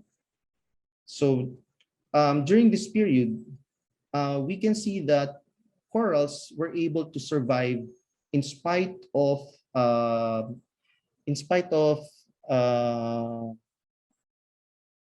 a lot of perturbations, severe perturbations.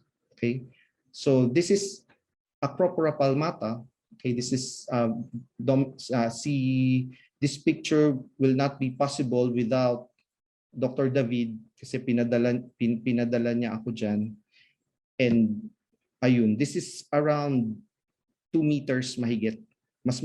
May picture ako na nakatayo ako dyan but hindi ko na naisama. So this is around 2 meters. Try to imagine the Caribbean being dominated by these giant corals. Okay? And this is Acropora cervicornis. These are its skeleton. It accumulated for 4,000 years. Okay? Na-uplift lang siya kaya siya namatay. Sorry. Baka feeling ko na-uplift siya. I forgot the details. But yeah. So these organisms 6,100 years ago dominated the Caribbean. And what enabled them to dominate this area is the slow rise in sea level. So sea level is very critical. It's a very important event in survival of corals and in the formation of reefs. So this slow rise during this period allowed these corals to grow. Okay, so mabagal kasi yung growth rate niya, so very favorable yung slow sea level rise. They're able to grow vertically and horizontally, forming reefs. Okay, so the point here is that Acropora cervicornis flourished 4,000 years ago. Okay, this is in the face of increased temperature, variable precipitation regime, fluctuating salinity, periodic tropical storms and hurricanes, and pulses in sea level rise. They were able to withstand it. So what does this tell us about corals? At kahit itong example lang na to, okay, it shows us that scleractinian or the reef builders are resilient to climate change. Kaya nila yung climate change. They're able to form this dense aggregation of colonies in the face of all these factors brought about by climate change. So they are resilient. Okay, now, I recall sabi ni Sir Al in one of our meetings that scientists are like obituary writers. Okay, so we observe how, well, I've been diving since '95 and firsthand I saw the changes. Okay, but I'm just hoping that just like what we discussed, this period is just a dot in the continued development of structural complexity of the reefs. Okay, so but before we go, before we get sad and wala nang magtanong, let's discuss the shifting trends in coral reef structure and diversity. Okay, so this is our story. from the Paleozoic, from the stromatolite reefs during the Precambrian up to the most part of the Holocene. There's increasing growth rate, structural complexity, and diversity in our reefs. So tingnan naman natin yung very small period na yon, okay, during its history. Okay, so for the last 120 years, let's discuss first the GBR. So in a paper by Diaz, we observed a declining coral growth in the GBR in the last 100 years. Okay, so if you look at his graphs, calcification is declining, extension is declining, and density of the skeleton is declining. So this is in the last 20 years or so. Okay. So this is the current trend. Pati ako natitigilan. Okay. Now looking at the last 50 years,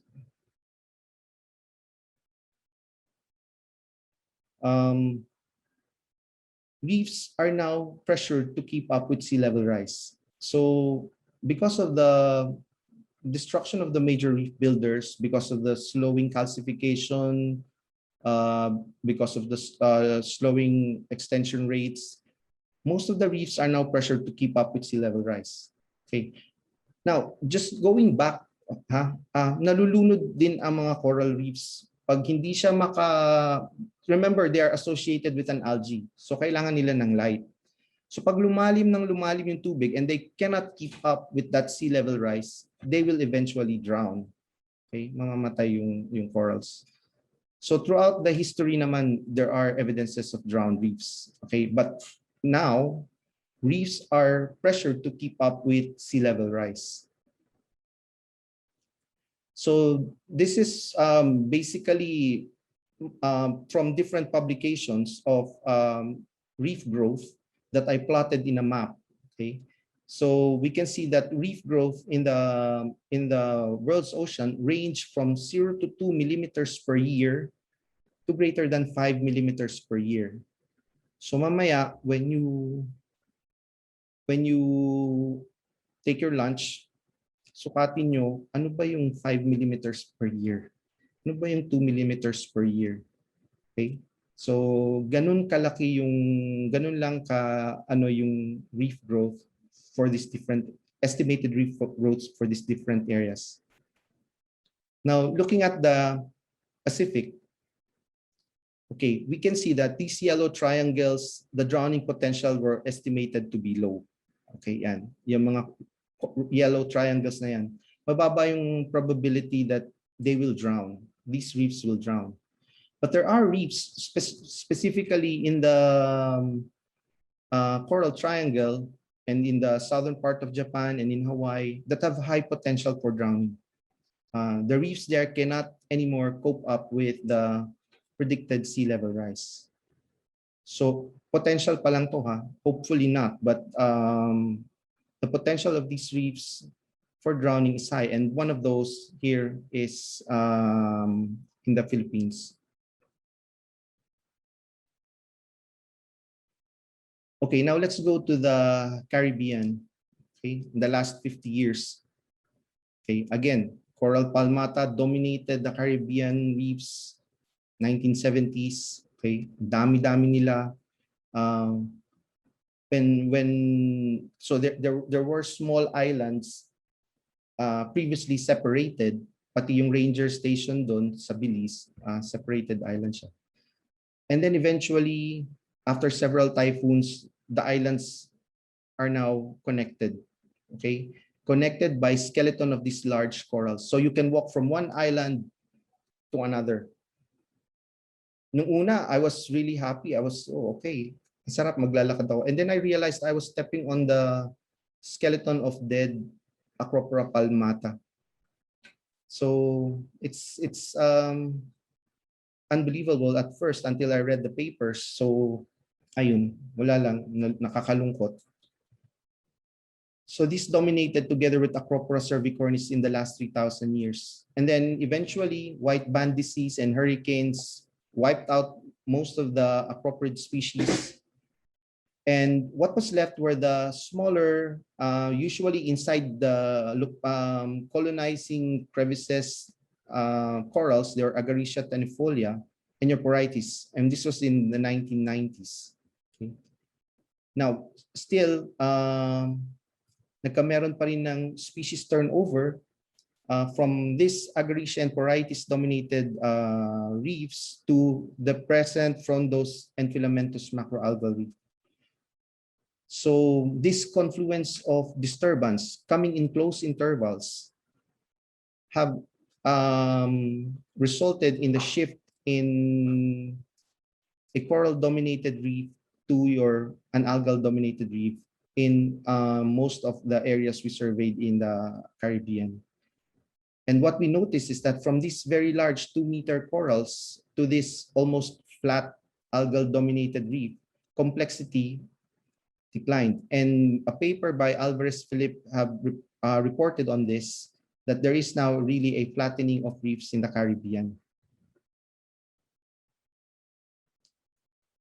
Okay, and then in this paper, we can see that in the Mexican part of the Caribbean, there is a reduction in the contributors of reef growth and reef framework.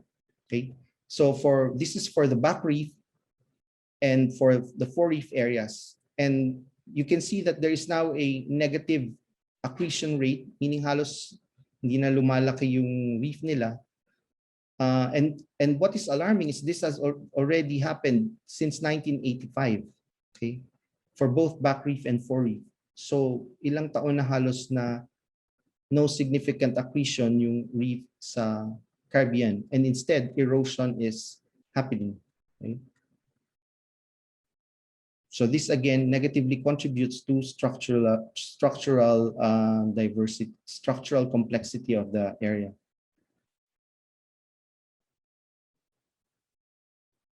Okay, now in the GBR, again, a paper by Diaz showed a declining trend in coral cover.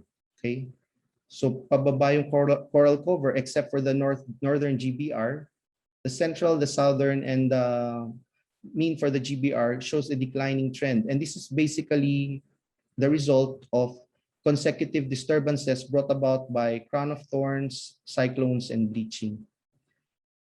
So why is coral cover important? Well, coral cover is the main driver of growth and the main driver of structural complexity in coral reefs. And if we lose hard corals, then your structural complexity and reef growth will be lost or will decline also. So there is now a structural change occurring in the GBR, and this decreasing structural complexity impacts diversity.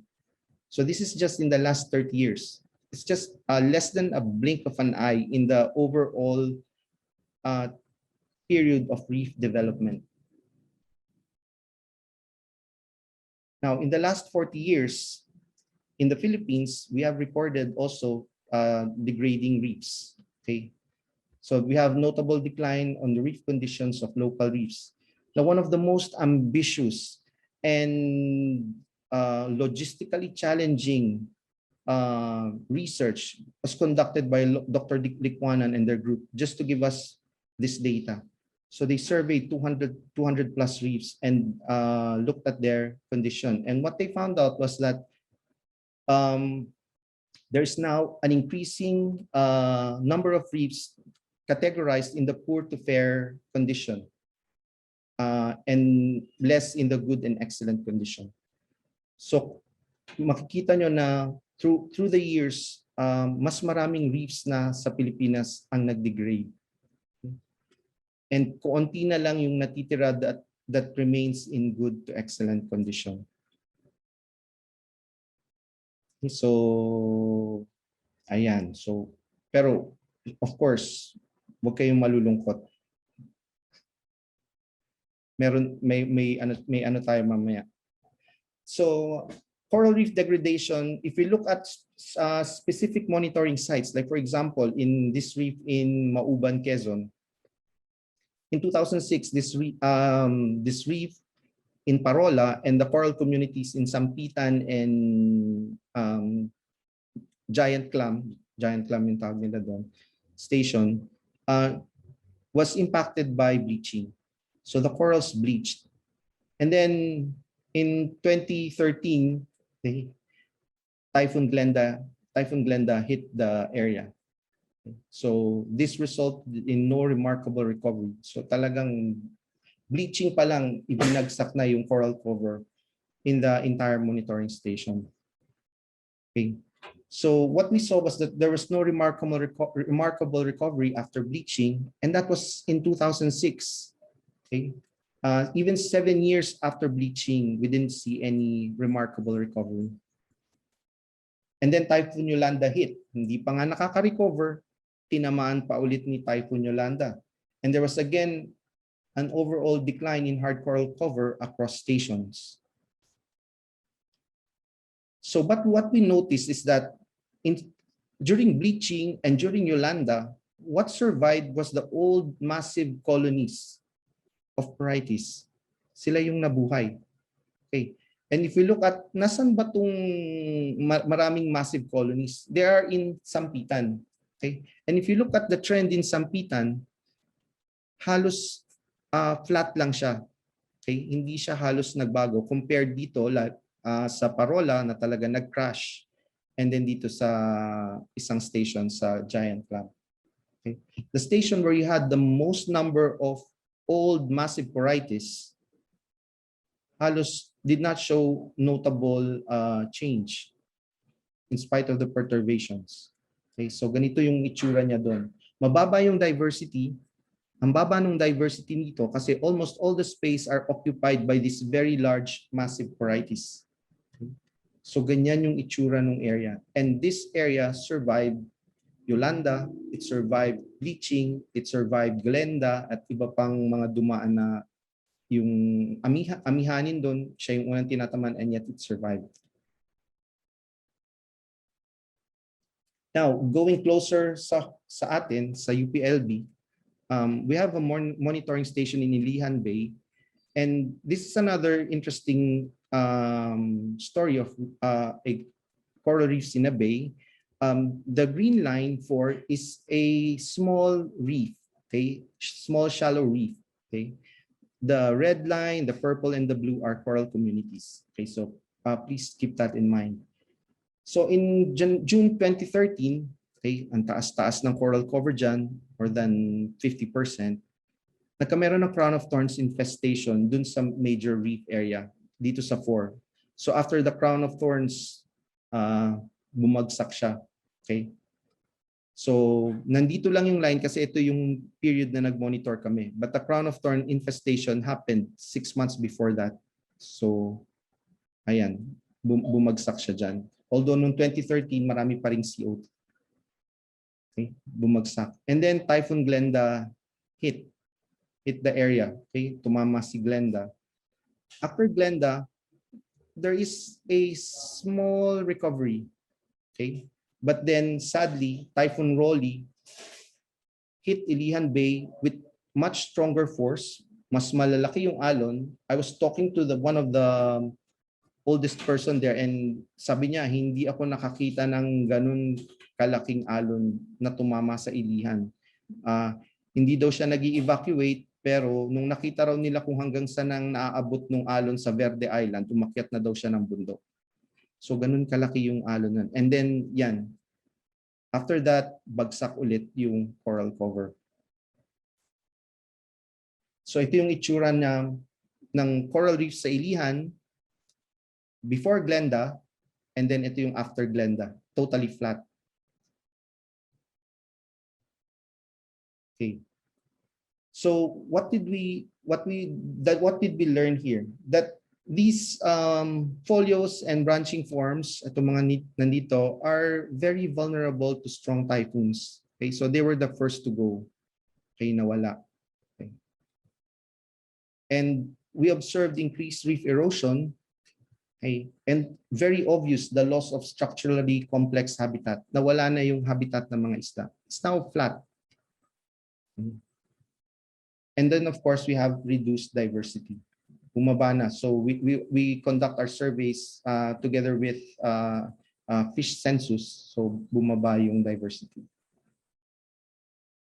Okay. Pero going back, what is interesting here is that we found out that, well, the trend seems to show that the reef, okay, yung coral community, ito, yung reef, parang mas mabilis mag-recover yung reef. Okay? To think na this reef was hit by, aside from typhoons, it was decimated by crown of thorns, and yet they show a better recovery compared to the other station. So we're still figuring out how we still need more data, continue the monitoring, and see what will happen after Typhoon Rolly. So yun, see the red arrow. That is just a small, a very small. Actually, malaki pa nga yung red arrow na I cannot make it any smaller. But that represents the reversing trend that we are now observing in our coral reefs. Okay? There is now a reversing trend in growth rate, structural complexity, and diversity. So this is what we've been observing sa ating mga coral reefs. But is this temporary? And can the reefs rebound from this decline? Well, predictions are not promising, especially if you look at the number of destructive typhoons that are being observed since 1973. Pataas siya ng pataas. And currently, this paper by Hugelberg and colleagues, kasama dito si the late Dr. Gomez, we can see that coral communities are now here. And the conditions of the environment are changing. You have increasing temperature, increasing concentration of carbon dioxide. Our reefs are now moving to a condition that will not suit them, that will not suit carbonate forming reefs. Okay? And in the future, if this trend continues, they predict that reefs will not be anymore dominated by hard corals. Hindi na favorable ang calcium, ang reef building organisms that have calcium carbonate skeleton if we reach this period. So we're moving into a different environment, to conditions in which is unfavorable for coral growth. Okay. But can this decline be halted and reversed? Well, of course, naniniwala ako dito. It can be halted and reversed. Okay, we can do something about this. Okay. We have found out in the corals history that corals are resilient to sea surface temperature and storms. It was proven sa kanyang history, they are resilient to sea surface temperature and storms. And if you look at the data of Dr. Licuanan in Tubataha, we can see that corals also respond similarly. They quickly recover after bleaching and after storm events. Nakaka-recover agad yung mga corals sa Tubataha, which is one of the best managed reefs or probably the best managed reef in the country. Okay. And this is what we also found in Ilihan. And even after the crown of thorns infestation, even after the storms, there's a similar, bumaba yung coral cover. Well, that's the story. Bumaba yung coral cover. But nonetheless, what we saw was that a similar reassembly of hard coral genera happened. Okay? So bumaba man yung hard coral cover niya, but still you have the same genera you found in November 2012 to May 2018 in each station. There was a similar reassembly of coral genera in the area. And so generally, parang kokonti lang yung nawawala. Well, nawawala ba? O hindi lang na-intercept ng transect, but basically of the similar reassembly of organisms there. Isa pa that we should be positive about is that there are still areas with good to excellent hard coral cover. Okay, I have been to one. Okay, unbelievable. This is in Panaon Island in southern Leyte. Okay, you can see the hard coral cover here, and these are in reefs. So most of the reefs here, if you're going to use the categories of Dr. Liquanan, you will have most of these are in category A. Okay, itong mga reefs, 60% reefs, and literally this is how they look. Okay, fields and fields of branching corals. Kung ano ka magbabasa ka ng transect dito up to the life form level, madali. And you have this mountain of foliose corals. Really excellent. So these areas are, we have still areas with good, excellent cover. Now, what is the importance of these areas? These areas can actually serve as a, or can seed other adjacent reefs that are damaged. Okay? So they can be a source of coral reef larvae, reef fish larvae. Okay? So I've never seen this much coral na araw-araw ka na nagsusurvey, and after the 4th day you expect nothing less than an excellent dive. Okay? Hindi yung karamihan na okay maganda ngayon and then second dive depressed. Ito, every dive you expect to see excellent hard coral. So meron tayong mga ganitong areas, and if you look at history, I think that one of the factors that actually help sustain reefs in spite of the different perturbations that hit them are these coral reefs that were not impacted by the perturbation, by the disturbance. So merong mga ganitong reefs na nabuhay, natira. Pagkatapos tumaas ng temperature, may mga reefs na intact, na buhay, and then these continue to seed those other reef areas. So, well, that's how I think how reefs was able to survive in spite of the different perturbations they faced in history, throughout their history. Okay, and then, of course, management is working.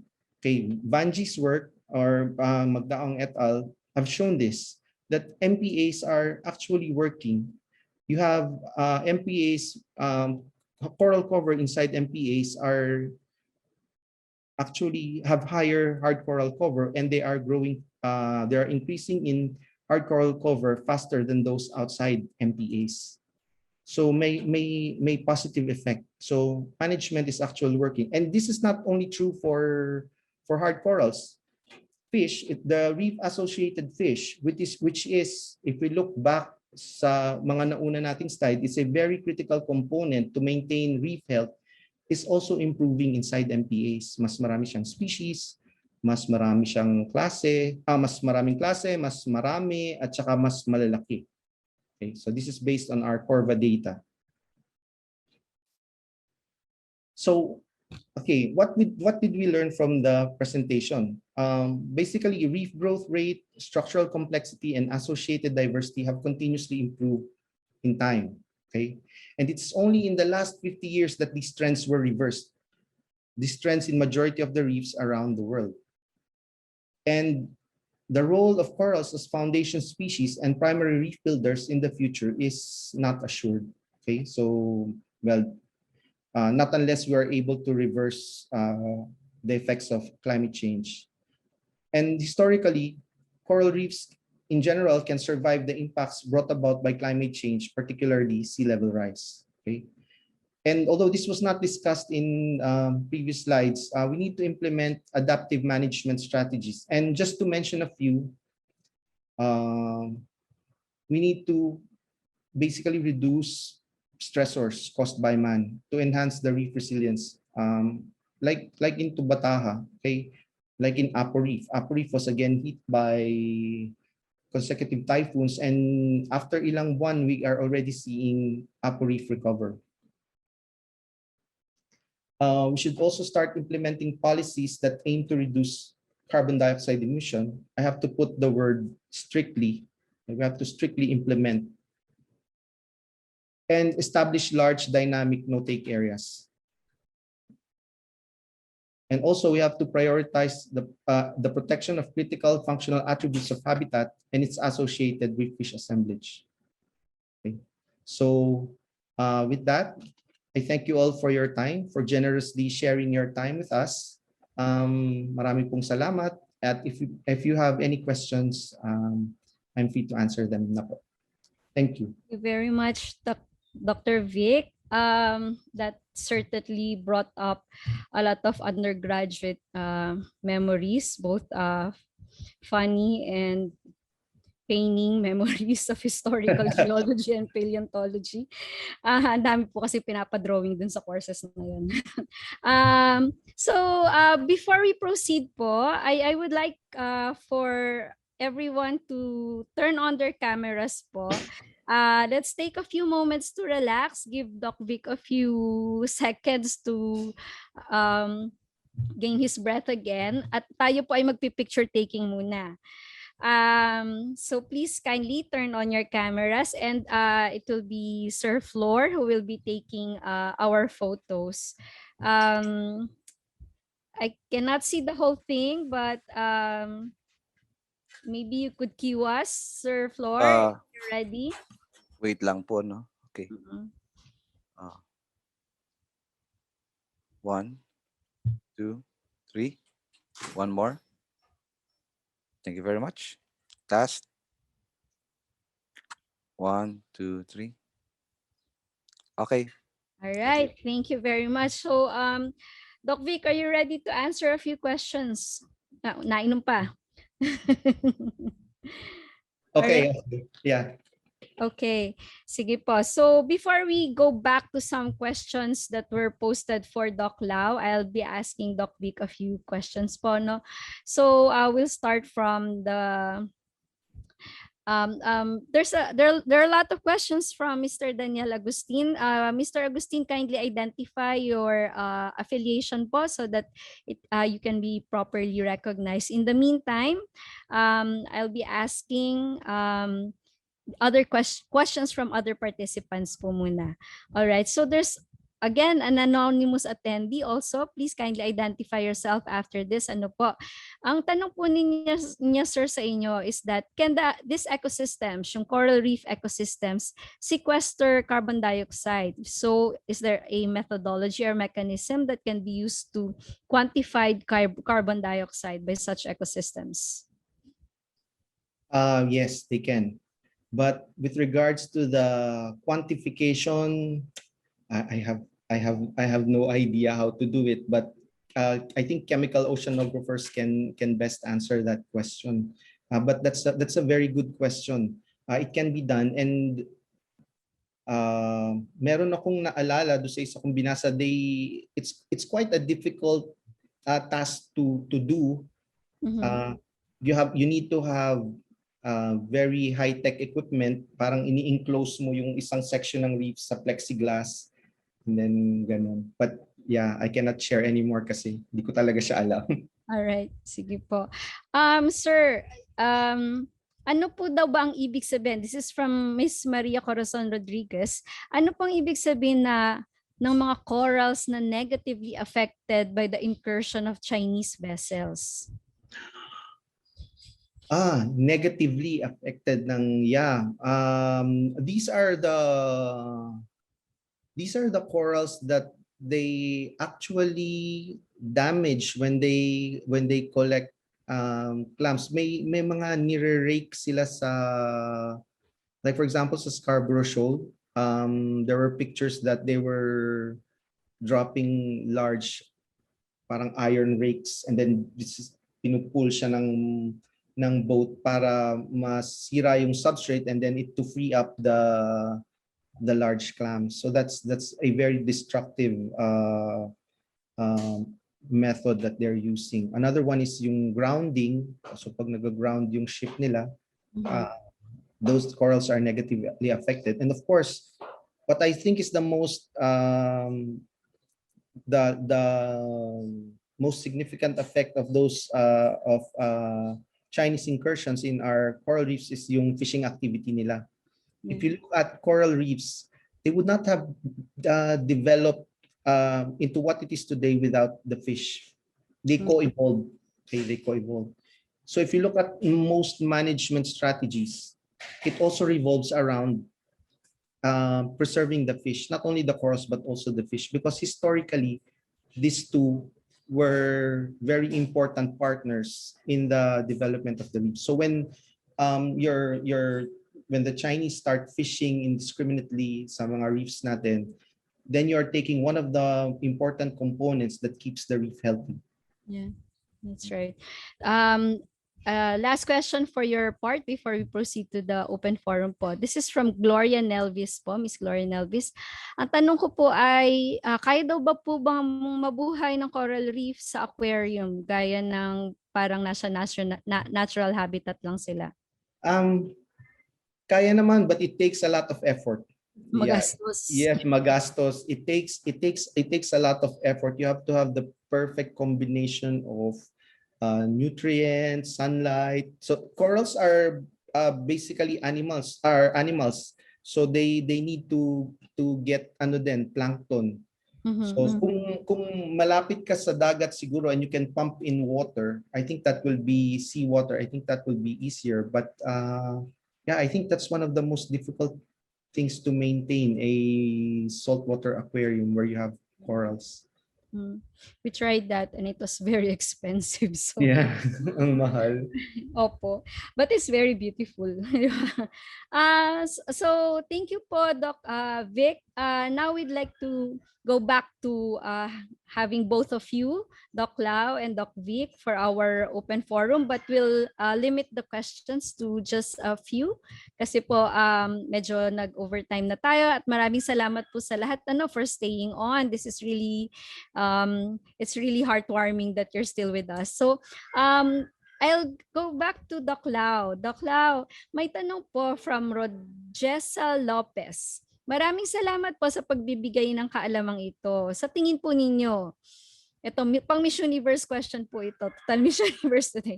Kung hindi po tayo nasakop ng Kastila, maaari po bang mas mayaman po tayo bilang bansa kung orihinal na kulturang Pilipino ang pinaiiral po natin? Magandang tanong po yan. Ang kaisa-isa pong bansa na pwedeng pagmalaki na hindi sila nasakop ng kahit na sino ay ang Thailand. No? So ang Thailand po ay hindi na napailalim sa kahit na sinong foreign power. So pwede po natin gawing ehemplo yon. Kakaiba ang, maraming mag-iiba. Iba ang ating pagkain, walang adobo. Iba ang ating relihiyon. At iba rin siguro ang ating pamamalakad. At hindi natin sigurado kung buo ang Pilipinas as isang bansa, na iisang bansa. So mahirap po sagutin yon kung ano na kaya ang buhay natin. Pero maganda sanang isulat yun, ano? Maganda siyang isulat at pag-isipan para rin siguro mas mabigyan nating importansya yung kulturang Pilipino na walang ibang naka-impluwensya. Pero medyo mahirap yun kasi we are a trading country noon pa.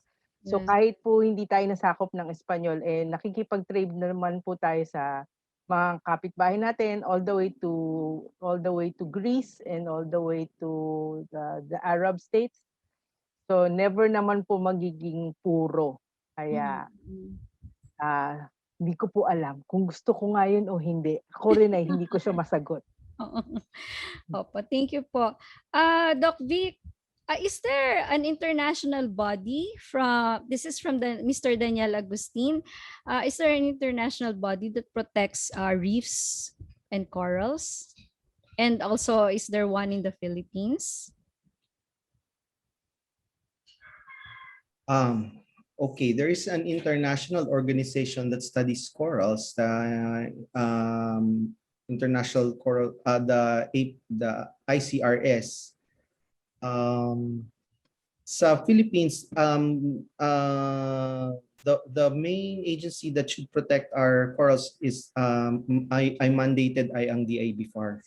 So they are in charge of protecting their corals. Boss Lau, correct me if I'm wrong ha, mas marami kang alam dito eh. So yun, yan. Pati DNR po. Pati Yeah. DNR, yeah, DNR. DNR din. Yeah. So yun. And the Philippine Navy and Yeah. Coast Guard, opo. Opo. So, That's pero why sa there's movement, a request for you to provide daw po sana yung materials to the Philippine Coast Guard so that they can uh, further know about these things. sige po. Um, Thank you, sir. Yeah, there are a lot of questions from Mr. Daniel Agustin. Sir, may I request you, the organizers can get in touch with you so you can email some of your questions which are quite intriguing in some ways po. Nakakain daw po ba ang corals? So for example. So you could, Doc Vic, you could quickly answer that if you want to.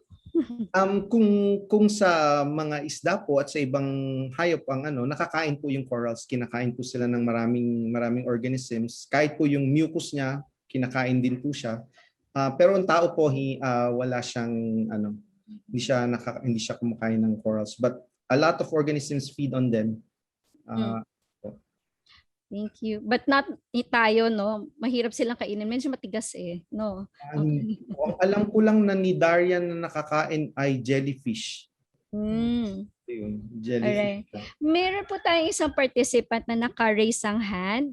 I'm not sure if this is Miss or Mr. Giselle Caspe. Would you like to ask your question ng live po? Nag-mute po kayo o namali lang po ba ito ng taas ng kamay? So while you're figuring out po kung namali lang po ng taas ng kamay or not, itatanong ko po, this is for Doc Vic and Doc Lau, climate change has affected, of course, essentially malaking bagay yung ocean temperatures. And so nag-expand yung areas po globally na naging warmer yung climate. Has coral reefs also expanded farther north and farther south than where they used to be? Meron na pong mga evidence na meron na siya on the southern tip of Japan. So yung mga dati na mostly dominated by seaweeds, ngayon ay nagkakaroon na ng growth, nakakakita sila ng growth ng mga coralline structures and coral species. So yun po ang isa sa mga evidence na meron ng expansion. No? Opo. May namamatay na parts pero may lumalawak din na parts. Nakataas po yata ang kamay ni Dr. Vivian. Hi, hello. I have a question for Sir Vic. I'm Vivian Camacho po, IBS UPLB. Historically, Sir Vic, are there evidences to show that increase in reef structural complexity equates with resiliency? No, in other words, are they interrelated? Okay, that's a very good study to conduct. But if you're going to look at resiliency, ang isang tinitingnan sa resiliency is the strength of the material and energy transfer within an ecosystem. Gaano ka-efficient yung material and energy transfer na yun. If you have complex structures, you have a lot of organisms that perform redundant roles in that material and energy transfer.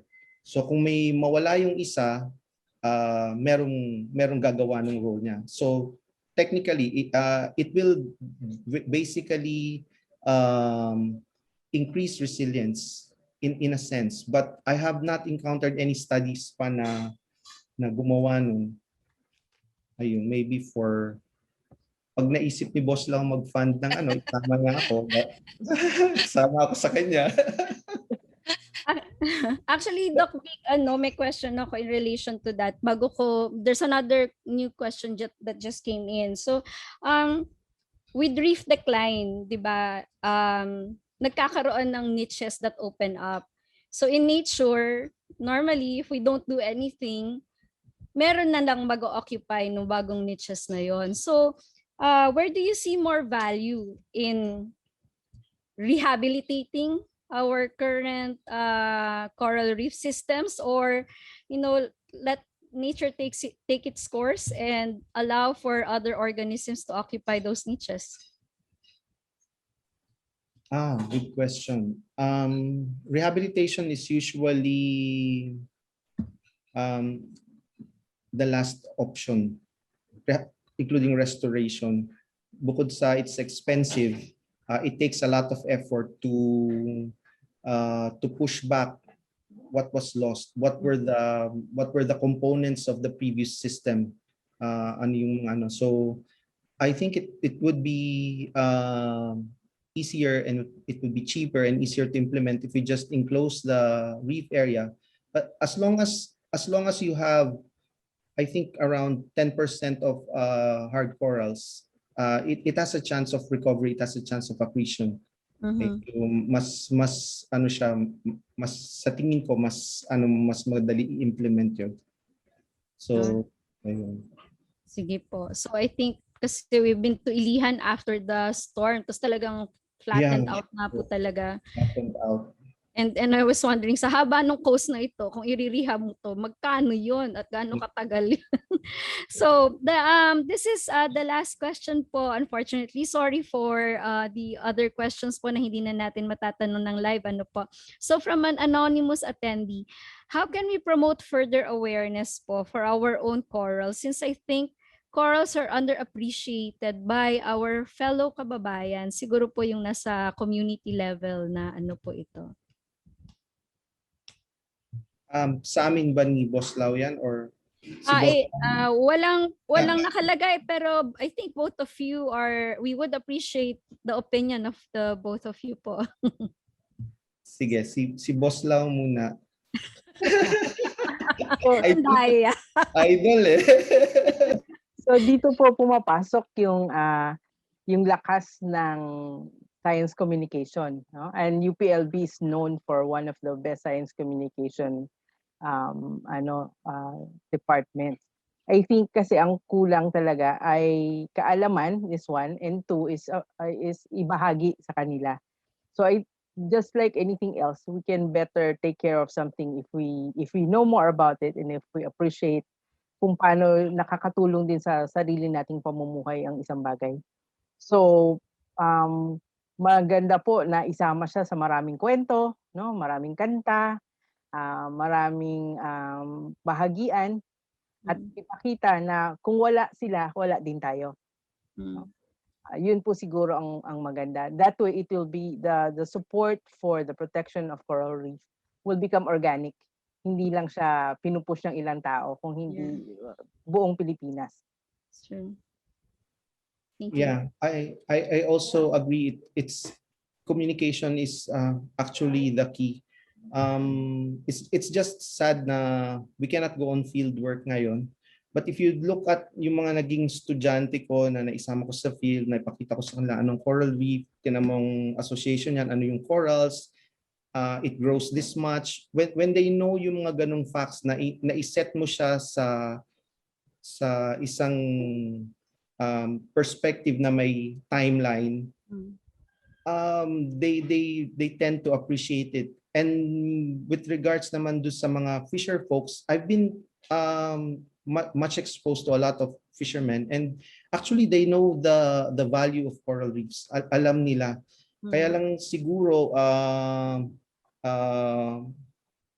yung long term na kailangan mong makaipon for the future, and they know the value of herbivorous fish, they know the value of but I guess they're just forced to good na wala, kuha na lang, kailangan namin mangisda eh. So yun lang. But yeah, I also agree, communication is very important.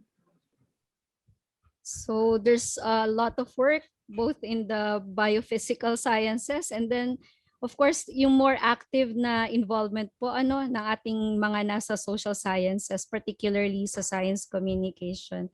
So maraming salamat po to of course our speakers and to the participants who made this a very engaging activity today. Sorry that we cannot ask all of your questions, but I encourage you to email your unanswered questions to the organizers so that we can forward them to our guest speakers. Again, thank you very much for your active participation. Personally, I learned a lot. Please join me in congratulating our speakers for their splendid presentations, and as a sign of our gratitude for their time and effort, we would like to present to both our speakers this electronic certificates of recognition. Allow me to read the citations po.